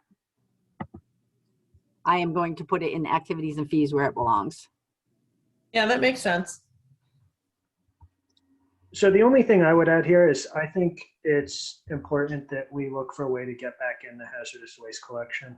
You know, obviously it's been quite some time since we've done that. And I think just in general, if you consider we don't have bulk waste pickup here in this town, and obviously this has been quite a stellar year for home remodels. I actually just did this at my wife's house and we paid for a guy to come and pick up a bunch of trash. So what kind of trash? It was just drywall, stuff like that. I know this is slightly different, but this is paint. This is Yep. Pesticides. This is oil. The bulky waste pickup is different than, and that's what we're doing at the end of this month. That's different from hazardous waste. yeah, no, I understand, but it is something that accumulates. Well, we've go ahead, gotten Jeff. we've gotten very creative with helping people get rid of a lot of it. Paint, paint can be disposed. Every day we figure out something different. I mean, we've been working hard at Public Works to be able to have people come recycle mattresses. We're working on maybe, landscaping and all that other stuff that, people need to get rid of to try to save them money, where we can maybe mulch it up but right now the way you guys look, and I've been playing around in the budget with you guys for quite a few years now. It's something we can push off again.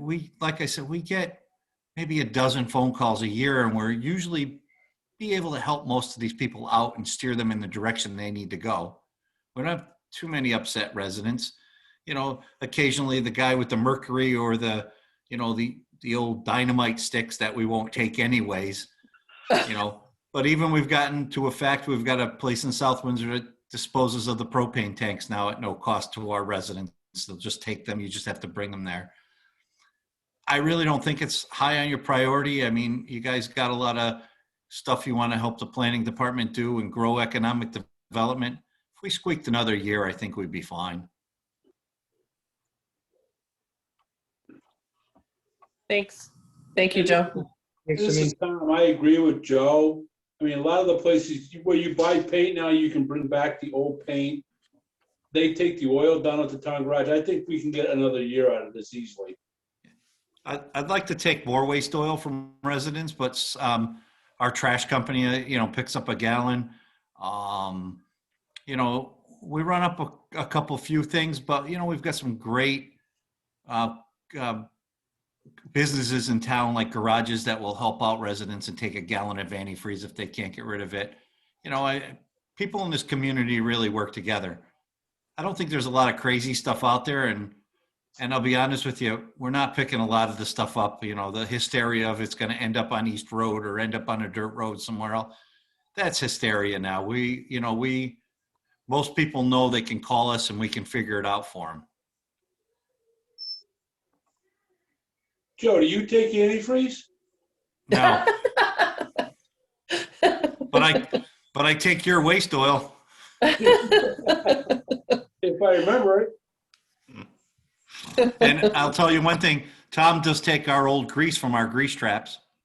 So we all work together. See, there you go. Nice.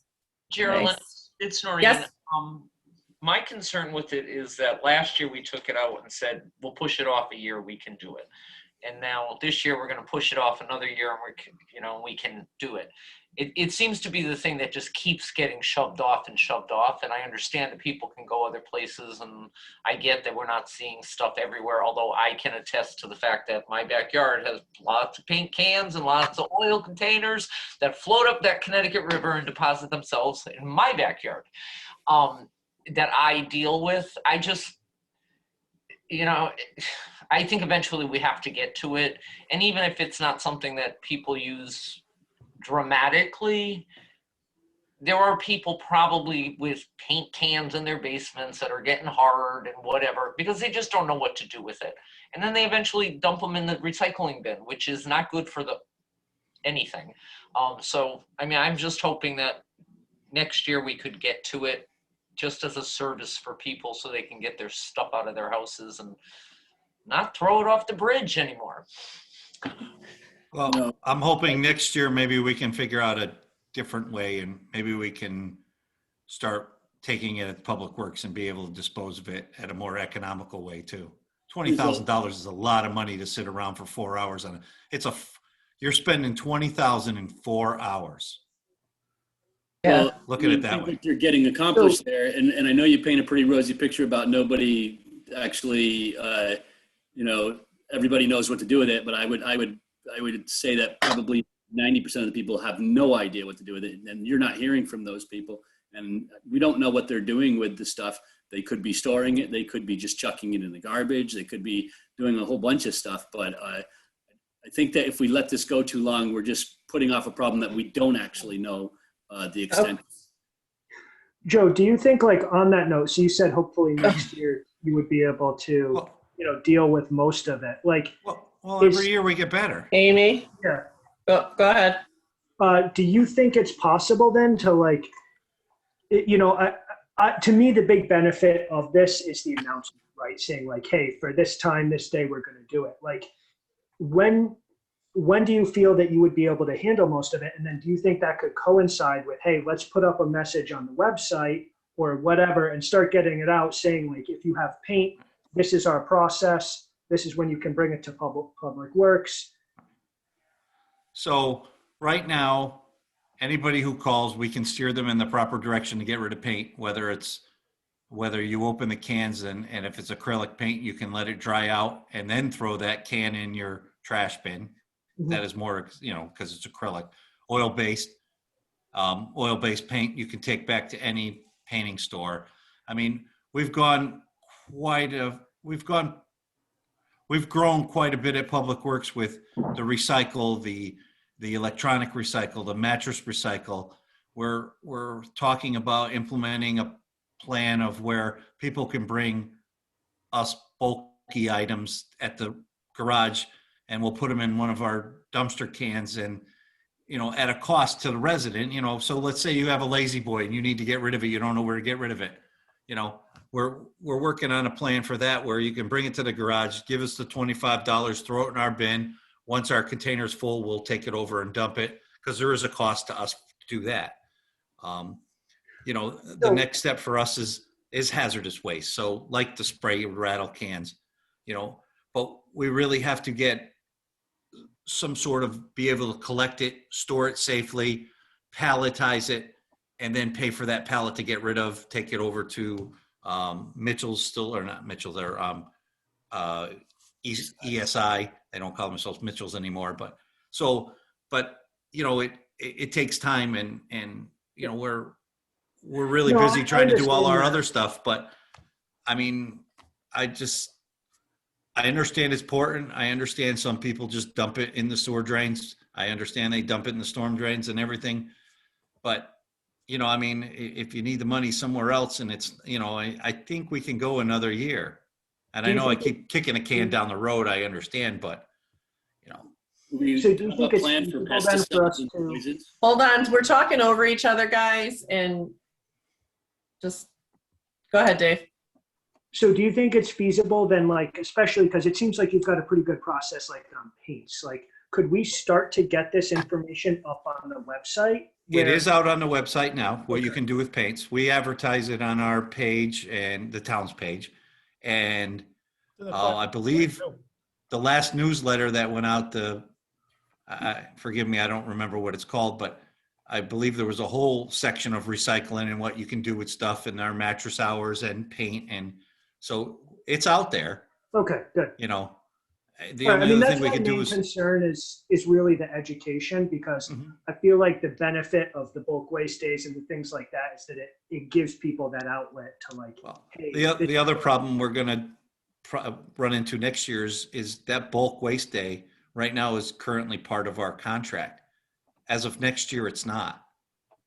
So we're trying to gear up where, okay, maybe it won't be a bulk. Maybe it'll be, you know, I can bring it by Public Works and put it in the dumpster. And, you know, I mean, ultimately someone's going to have to pay for it. So whether we keep a small amount of tipping fees in our budget, but after next year, it's going to cost us a tremendous amount of money to have residents take their stuff over twice a year.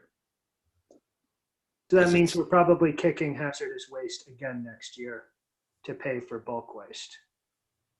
Yeah. Yeah. Or we're combining it, or by that time Joe will have his plan up and running. Right. Or, you know, and maybe by then planning won't need the extra money they need and building won't need the extra money. You know, I mean, believe me, I don't want to see the taxes or the budget go up any more than it has to anyways, because I live here too.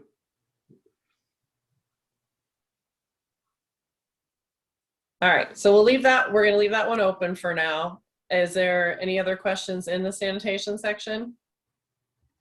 Carolyn, it's Noreen. Yeah. Joe, on that single stream recycling, do we pay is that the price per pickup or is it weighted? We pay by tonnage. Okay. So what they do is they pick it up, they weigh the trucks before they dump them, and then they bill us every month. All right. So there's no pickup costs in that. Well, it doesn't matter if somebody puts their recycling out every 2 weeks or if they put it out. Right. Yeah. Yeah. I mean, there is a pickup cost involved. It's worked into their contract, but it's, you know, disposal is all the tonnage that it costs us to get rid of the stuff. Okay. We used to, when I first started here, we used to get a check for $1,500 for all the plastic and the recycle, and that went away, which it pretty much made it a nice wash. But unfortunately, it's getting harder to get rid of trash. And, you know, I mean, All American Waste, they really take good care of us. They really do. And because they have a stake in the game, because they're right here in town. Okay, thanks. Thank you, Joe. Thanks, Noreen. All right, so moving on to senior services. Any questions, comments, concerns? I would just share, this is another one where none of the salaries other than the part-time have wages because they're out of contract. And I Yep. think they asked for nothing else. Oh, Yep. the longevity was an oops when somebody left. So this 892 isn't actually enough for the people that are there. Because 892 isn't a dollar amount in the contract. Oops.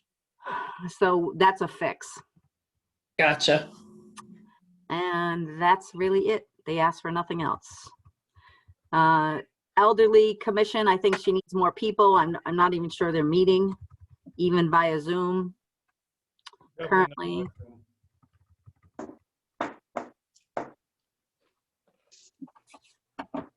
All right, and then we're social services. Anything on that? Same idea. No wages other than the part-time 2%. And the YSB contribution, we left the same. So this is the people that would work with the MSW at the police department. So right now it's in there as a half-time person, I think 19 hours a week in the YSB fund. And this is our grant match for it. We still would have a grant match. And instead of paying somebody to run the YSB, which Melissa's doing right now because she can't fill the role, it would be clinicians instead to meet with people. So I think it still needs to stay there. It goes to another fund combined with $18,000 from the government to make this, to be able to do the YSB stuff. I think it was just established while I was here. I want to say either June of 18 or June of 19. I think June of 18 is when we first established it back in East Windsor and started doing it again. I think that's the only thing I want to talk about there, unless anybody has any questions. Good. Anybody else? All right, so we're on to library. So we have Broadbrook Library, and Warehouse Point Library. Any questions, comments, concerns? Yeah, I think it's too much for the Broadbrook Library. Oh, Tom? Okay, sorry. Go ahead.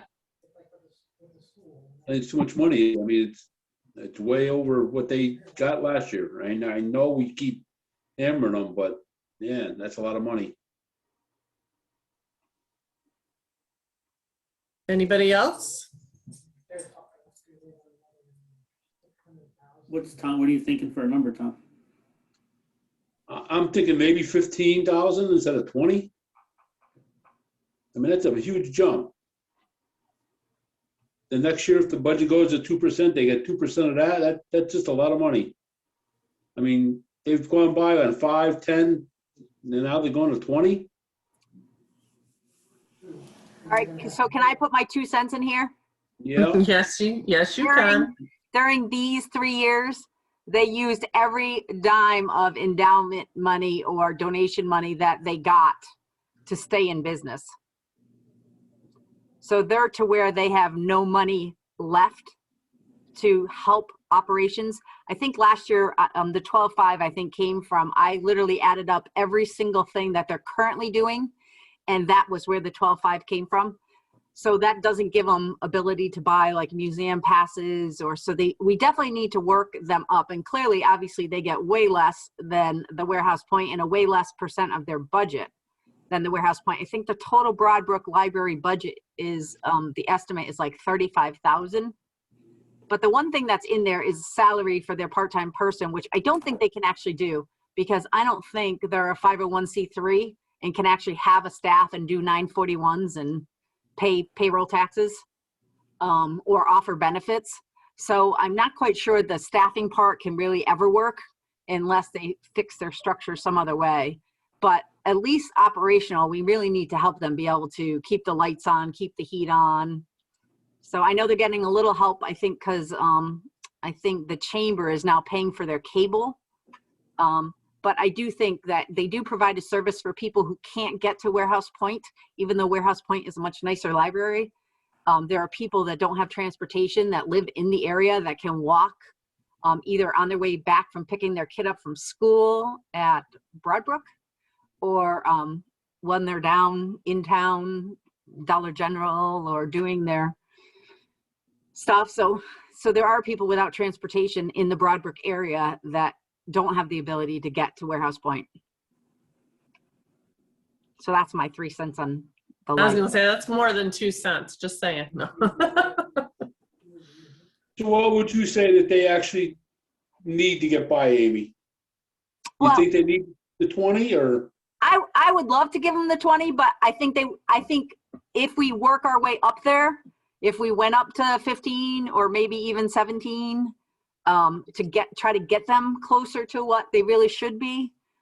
That's kind of been my goal every year that I've been here is, we need to really give them what they need to operate because they have nothing left. So they don't have a big endowment like Warehouse Point does because they've used it to operate where Warehouse Point hasn't had to. Warehouse Point has always gotten the bulk of their money for their budget from the town, being the designated library. So I think it's just one of those things that we need to work our way up there. I don't know that we need to go the whole 20. I think it would be nice, but I think we could work our way there. So what do you want to do, Tom? I don't know, maybe if 15 or 17, anybody else have any opinion on this? Maybe I feel 17? more comfortable at 17 than 15. I'm sorry, what'd you say, Dave? You feel comfortable? I'd feel more comfortable at 17 than 15. All right. All right, so are we, like I said, we're not making motions tonight. We're gonna make motions on each department on the 7th. I feel like that's so far away because we've been meeting so often lately. So is everybody at this time kind of just by an okay, all right with that 17 until Thursday? Actually, I'd rather give them the 20. They do All right. do a lot. Okay, so maybe let me put it to a quick vote so that we can either keep it in or keep it out. Not a binding vote, just one where we're not making a motion. All right, so if you are in agreement for the 17, Karen, you're a no? I'm a no. Dave? Yes. Bill Syme? Bill? Yes. Okay, Tom T, obviously. Okay.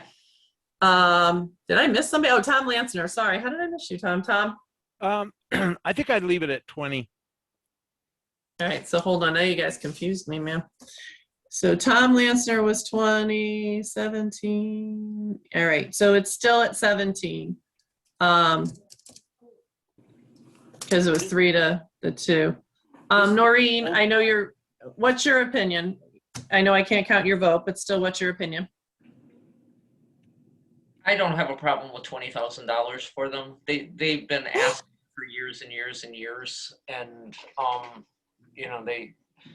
they really do a good job there. And I honestly think the difference between 17 and 20, $3,000 is minuscule in the scheme of this budget. That can make a big difference, but they have a big impact on a lot of the people out there. There's probably a lot of kids in Broadbrook who, between the school library and Broadbrook, it's their only reading source. And I mean, I don't live on that site and I don't use it, but I do see them on Facebook really trying to promote their library, and they do things for people.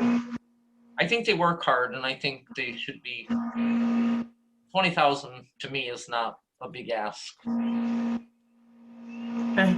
All right. I'll go back. No, I just totaled up in their numbers in the book here, not counting the roof fund or repair fund. Their budget is approximately $27,000.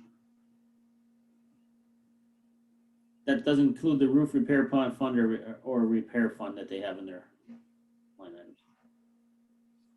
So what are you saying, Bill? I'm just throwing a number out there because I think someone asked, and I just added it up. Mm-hmm. I think Noreen made some really good points. I'm fine with 20. All right. Well, all right. For now, let's leave it at 20 then, Amy. And when we come to a vote, if it so compels us to bring it back up again, we will bring it up again. So what's the story with Warehouse Point Library? Are we good?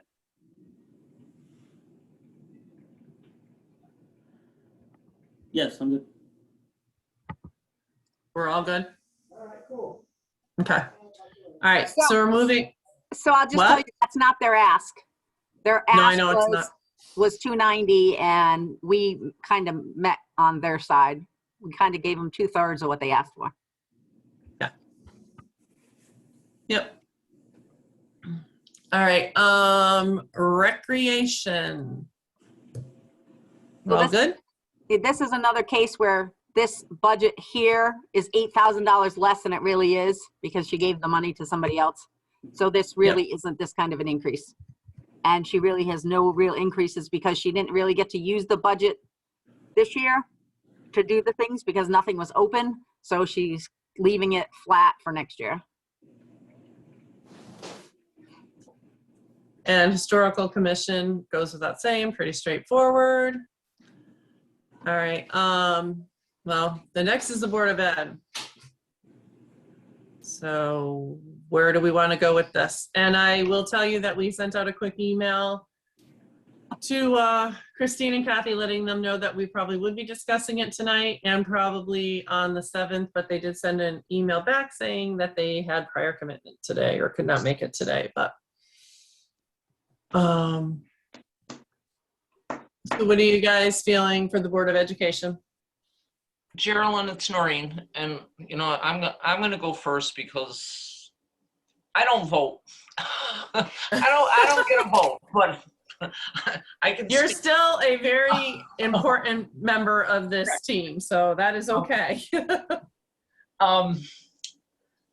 My opinion on the Board of Education is that we should flat fund them from last year. Give them what we gave them last year. They're getting a tremendous amount of grant money. You know, the last I looked, it's somewhere over $2.3 million that they're going to be getting. If they have the ability, they do continue to have the ability this year to roll over grant money that they have from this year. Now, I'm not real clear on where they are with those numbers because they seem to float around a lot. But I mean, I'm seeing that they're going to have probably close to $3 million, which is a lot of money. And some of my concern is that I don't want us to get into a situation where they have all of this extra money so they can do all of these extra things and it becomes the norm and not the COVID situation. So 2 or 3 years from now, they're coming in and saying, well, no, we had that much because we spent that $3 million. So now we need that. And I really think that I'm a huge proponent of education.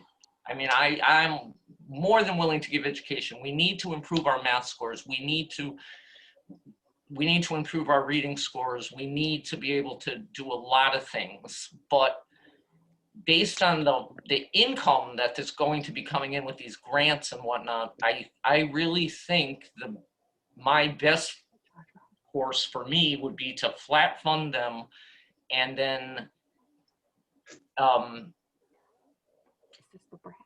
see how things pan out over the course of time. If we look at the decrease in the student enrollment, I think they said the other night it was like 960 kids. We don't know if that's going to stay like that. There's a lot of people that I talk to just in my life who are homeschooling and are deciding to continue homeschooling. Those enrollment numbers may not go way back up. If that in itself at what we pay per child in education would be a $2 million decrease. So based on everything, I honestly, my opinion is leave them flat funded from last year. And then if need be, we relook at something in the middle of the year, if something awful happens or whatever it may be. But I think we got to look at it from the perspective of the taxpayers thinking that maybe money should be coming back if they're getting all of that. So that's where I am on the education piece. And it's not because I don't believe in funding education. I just believe we need to look at it from the whole perspective of the amount of money that they're going to have. Okay. Thank you, Noreen. Anybody else? This is Bill, and I'm not going to totally agree, but I'm not going to totally disagree with Noreen either. You know, the question was asked the other day by Noreen, actually, in our meeting last week about, you know, they had list $3.6 million of grants and other funds, but yet they only allocate $282.8 million. So they're not even allocating all the funds that they have available to them. I understand some of that's a 2% fund. I have no problem if the 2% fund doesn't get spent and gets carried on in the future. The rules for them spending their COVID dollars are pretty liberal. So I think that, you know, they do have an opportunity to obviously use that for many things. You know, I do think that as part of what we need to figure in is, you know, I don't think we can't flat fund them because, you know, I think we need to cover the salary increases that are contractual. I don't think that, you know, for that reason, I think we need to fund them, you know, can't flat fund them. But I do agree that there is some savings there because they do have the COVID dollars available, and, you know, the taxpayers are, you know, the ones that have to pay that. And, you know, some people in this town really have struggled in the last year. So I think it's something that we need to consider. That's where I'm at. Yeah, I'm kind of on the same wavelength as Bill. Probably not a flat funding, because I don't think that's fair. Like, if you look, one of the big increases was insurance. I mean, so there's just things that are out of their control that have gone up, and I think that we should recognize that. However, I do think, especially, I know that we just got the information on the grants, and yeah, not that I am an expert in any of that, but it does look like it is going to give them quite a bit of leeway in I don't think allocating you were fed, honey. things. So, you know, I'm not sure exactly where the number should end up, and I think we can discuss it more. But I do think there's room to come down a little bit for a lot of the points that Noreen made. But again, like Bill said, no, I wouldn't go as far to say flat funding. I agree that we, I don't want to flat fund it either, but I'd like not to go up to what they're asking for, maybe half of it. I don't know. But definitely not the whole thing. All right, so I think we heard, oh, Tom, I think you're the only one we haven't heard from. Well, I agree with everybody's input right there. That definitely not flat funding, but maybe 1%, 1.5% at the most. I don't think they need all of that. They got a lot of monies. Tom Lansner? Yeah, I agree with not the whole amount, but if we're going to reduce it, I'd rather than just pick a number, I'd like to see, you know, line items that we could use to justify why we would decrease it. And in terms of the relief money, the 2.2 million, they have, if I remember, Jason can probably correct me, I think they have 2 years to spend that, right? Yes, till end of calendar 2024. Okay. And their rules actually are much more lenient than the town's rules as to how they can spend that relief money. Okay. And Amy, refresh me, because I know I'm not going to say it right. You're there, right? Are you there? Nah. Ames? Okay. Sorry, I'm Remind me- sleeping. Just remind me what the whole cafeteria thing that we were just discussing. Can you say it to me again? Okay, so the question that came up was about the $350,000 that went over there from Noreen a couple months ago while we were looking at the audit. So basically, they actually had about $800,000, $900,000 surplus at the end of fiscal 1920. And originally, Andy took the money out of the cafeteria expenses and moved them to the general fund. So it looked like their general fund had spent that money. But Mike, as the auditor, said, no, that's not how it works. Leave the expenses in the cafeteria fund and do a transfer over there. So they did a transfer over there for $350,000 at the end of fiscal 1920 because it was leftover money. And the fund always needs money. We've had to go for a couple additional appropriations for them in the past. So, but that leaves that fund at a positive $160,000 currently. And in their speech, Andy said that there was another $120,000 line item in their general fund budget for cafeteria contribution. So, so that's the contribution relating to the deficit that the cafeteria is generating. So there is already a surplus there, and this next budget has another $120,000 going over there. Does that answer your question? Yes, I think. So And in they really did- reality, And they haven't really spent 700 and something thousand dollars this year either. There was a report error that Andy was picking up life-to-date expenditures. So the journal entries Mike had me do for fiscal 1920, he picked up in current year. So that number will be different by the time you get their April report.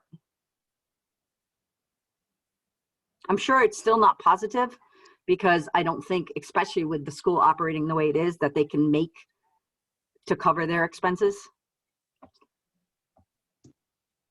But I think it will be way better considering it had a bulk of last year's expenses in there along with this year's. right, so in reality, the 400, the original number, the whatever it was, we carried over 452, and the original number was supposedly like 460. In reality, it wasn't, though. In reality, it was that, whatever you said, that 800 or 900 because of the moving of that CAF fund, right? Yeah, Moving of the money into. so basically their surplus was really about 900,000. They sent 350 to the cafeteria and then had just over 500 left, which then they saved 478 of it in their 2% fund. So their overall return to the general fund was 35,000, I think. Yeah. Okay, so, and so they still have their 2%, plus they put another 120 into that cafeteria fund in this budget, right? Yes. Yeah. So that would make the cafeteria fund almost $500,000. Correct? No, it would just be the 160 that's in there plus the 120. I don't know what's in current budget though. So I you thought you gotta said it was remember, 360. I thought you said 360, so it's 160. it was 350, but they Oh. needed 190 of it. Oh, okay. Got So it. their surplus, if you looked on the audit on the special revenue fund page, which is kind of in the 70s or 80 pages in the back, you would see that there's actually a positive number in the cafeteria fund for probably the first time ever. And it's $160,000 that they have available to cover deficits for fiscal 2021. And I don't know how much is budgeted in the fiscal 2021 budget to cover cafeteria deficits also, because they budget that every year.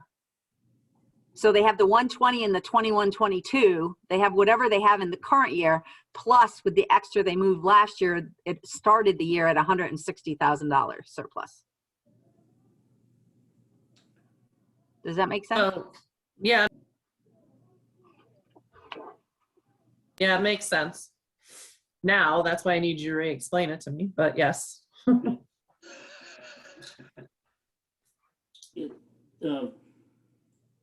services looks like it was budgeted $120,000 this year. I got their budget up. Yeah, so they had the positive 160, they're budgeting the 120, that would put them 280, plus like what Amy said, whatever was in there for this year. Yes. And then they have another 120 budgeted for 22. Yep.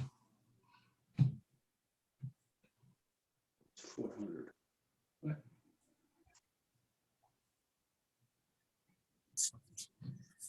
Oh, all right, so we want to percolate on this and finish it up on the 7th, or do we want to talk about a number that we would like to come into?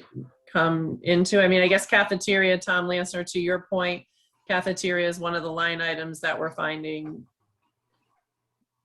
quite a bit of money that would be put towards one of the reasons to decrease. Was there anything anybody else? I mean, Tom, you mentioned to me electricity. Yeah, they have, they're asking for I believe $8,000 more for electricity this year. You know, we've been asking them for more than a year to look at putting LEDs in the schools, and the savings would be tremendous. And we just never get it. They don't, there's no information, they got nothing on it. They're doing nothing about it. I think we got to stop giving them more money for this electricity and force them to get on the ball here with the cost. That's a cost that we can control. That's all I have to say on that. Anybody else?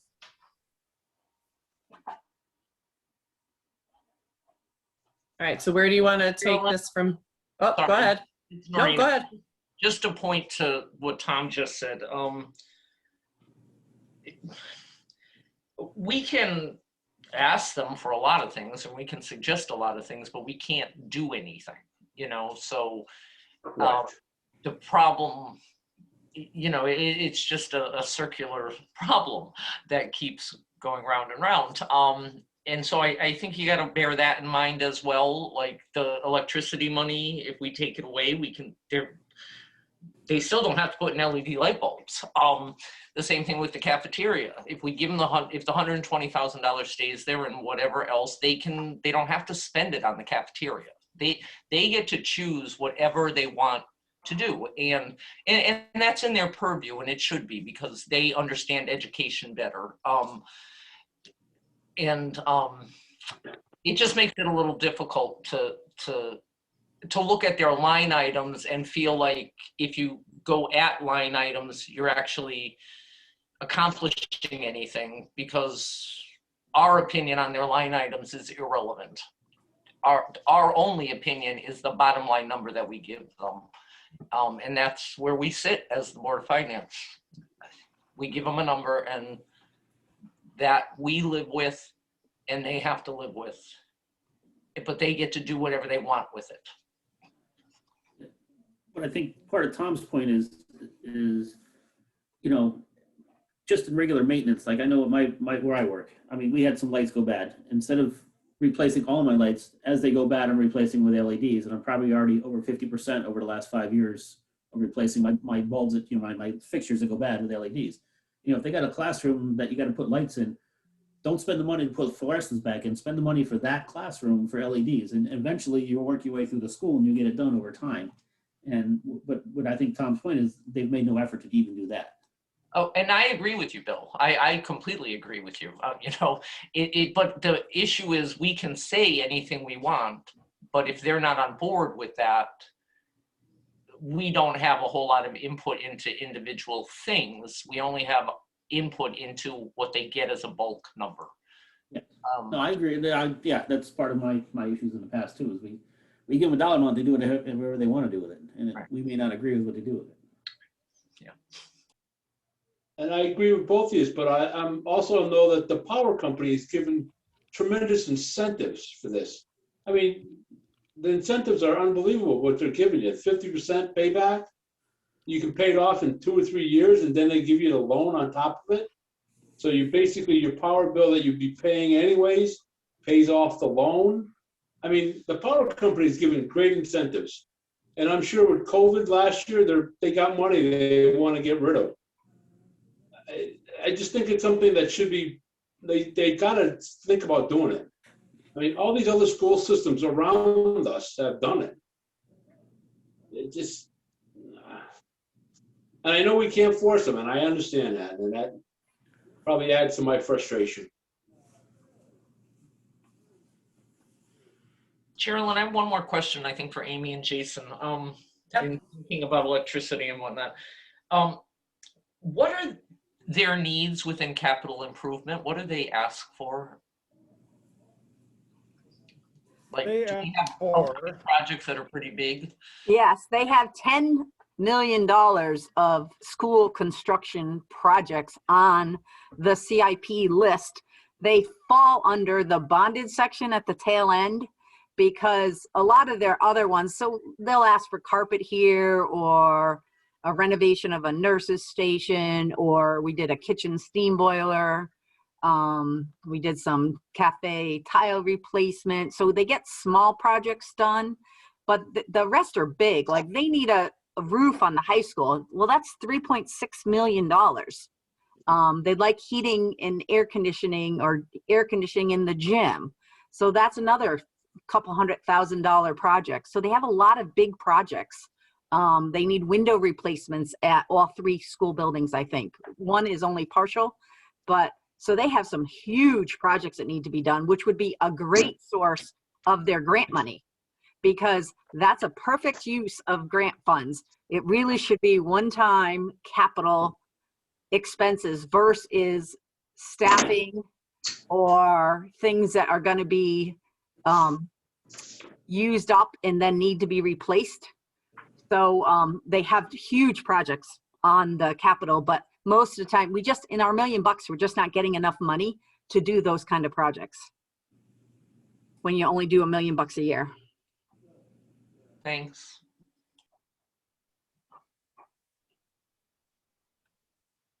Anybody else? All right, so how do we want to handle this? Do we want to just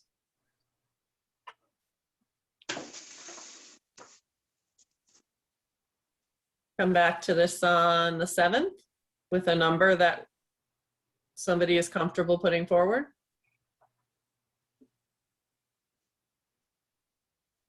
Remember, I can't see you guys.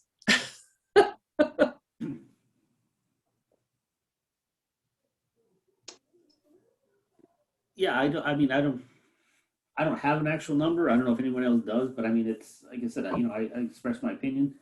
If it's 680, like I said, they have minus the 2% fund, they have $380,000, 300 some thousand dollars worth of unallocated grants that they list on their sheet that they presented to us. I mean, so if you took 300 away from their increase, it dropped at 300 and something thousand dollars. I mean, I didn't play the numbers. I don't have a calculator in front of me right now to play with it right now, but so maybe it's 300. I don't know. I did 1.5 and it works out to 25,070,500. What was that number? 25,070,500 is 1.5%. That seems reasonable to me because that's more than half of what they asked, if you divide it in half, so try it, see what it looks like.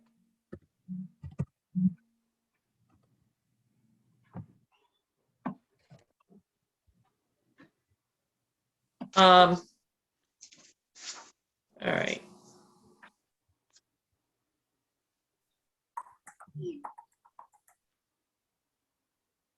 Oh, something didn't work. Man, there's this. Formulas aren't linked. Hold on a minute. Budget changes. Oh, because it's on the wrong sheet. Hold on a minute. 25070. You missed. 250. Oh my goodness gracious. Amy, you are having like your worst technology night ever. It's your first time with Excel. Okay, I'll be speaking to you later.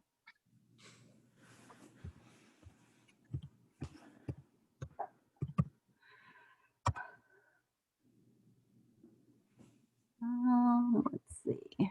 So what's not in here is the rest of Jay's changes. I don't think we added the couple that we talked about, the reduction of the increasing of the advertising for planning or the decreasing of the building or any change to Broadbrook. So right, other than that few, at least it would give us an idea of what the number looks like, maybe. Yeah. If I can get myself over there. Now, are you guys comfortable with leaving this 1.5 in right now, Karen? Yes, I am. Tom T? Yeah, I'm okay with it. And Bill? Bill? Yes, I'm here. Yes, I'm good with it. Yes. All right. Tom L? Sure. And Noreen?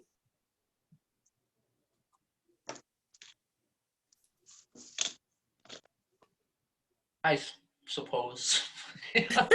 Okay. Dave King? Yeah, that seems. Okay. And like I said, this is not a vote. We're just getting a feel. We will make all our final votes on the 7th. Well, I don't think we'll need the 12th, but if we need the 12th, we'll move on to there, but on the 7th. So as long as everybody's comfortable with that number in there for now. So this would get us to a decrease of 0.35 mils to go to 3437 from 3472, which is a 1% reduction. What was under BOE? We were all comfortable with the rest that was under BOE, right? Because we just discussed it, right? It was just debt service and something else, right? Sorry, it's getting late. Yep. Yep, we got debt service in at 2. We have CIP in flat. It looks like it's going down, but it's really not. The $38,000 was the body cameras that we did as an additional appropriation this year. And the 94 is the lease payments. And if we can pay them off, if we get that passed in May, then that would be available for CIP allocations also. Great. And then I have those few changes in employee benefits and non-negotiable wages going down a little bit, and that would get us that number there. Which is a little less than the other because this one has the reduction of the building professional services with the thought that if the money comes in, I don't think Jay was on for this part, that if the money comes in for something like gravel pit solar, that we would come back for a use of the excess revenue versus an additional appropriation to pay for professional services relating to that permit and the inspections that need to happen.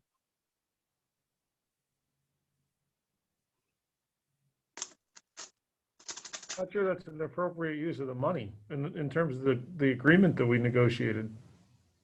From their building permit? Oh, building permit. I'm sorry. I thought you were talking about the stabilization agreement. Yeah, the building permit money is fine. Yeah, it would be that if the building permit came in and we needed to pay somebody professional services to either reviewing the permit and or doing inspections, we could come ask, our additional appropriations can come from 2 sources. One would be fund balance, the other would be additional revenue. So normally if it's a FEMA event, we would do it out of additional revenue. We would increase the revenue and increase the lines that got affected if we were gonna get a FEMA grant. So that's kind of the same way with unexpected building project. I mean, it's not that it's unexpected, but we really don't know when it's gonna come. If we had done either of them, the 2 big projects that we talked about over the last 3 years I've been here, neither one has come completely to fruition or made it to the tax rolls. So so that's one of those things that when the revenue comes in and the expenses need to be done, then it's a move by the Board of Finance to appropriate some of that additional revenue that would not be budgeted. Also, we did not increase the building permit fees in anticipation of any of these big projects. Okay, I misunderstood what you meant when you said the gravel pit money.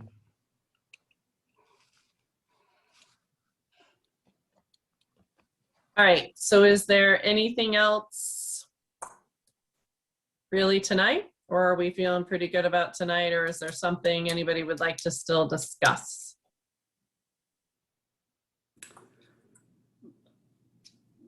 Remember, can't shake your head, can't see you.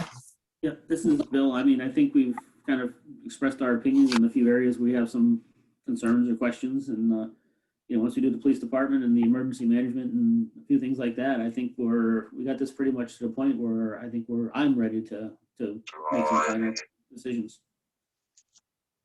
Sounds good.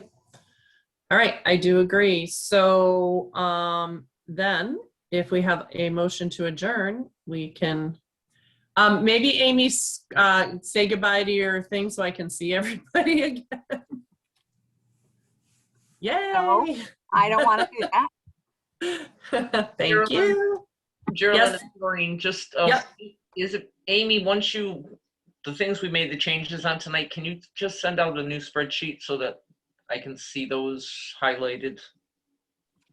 Most certainly, but I'm gonna have to go back in and fix it so that the formulas come over. Okay, And I that's wanna- fine. And I need to adjust those 2 lines, the planning advertising going up by 1,500 and the professional services building going down by 10. Those are 2 adjustments that have not been made that have flowed through to that front sheet yet. Thank you. Okay, perfect. All right, so who would like to make a motion to adjourn?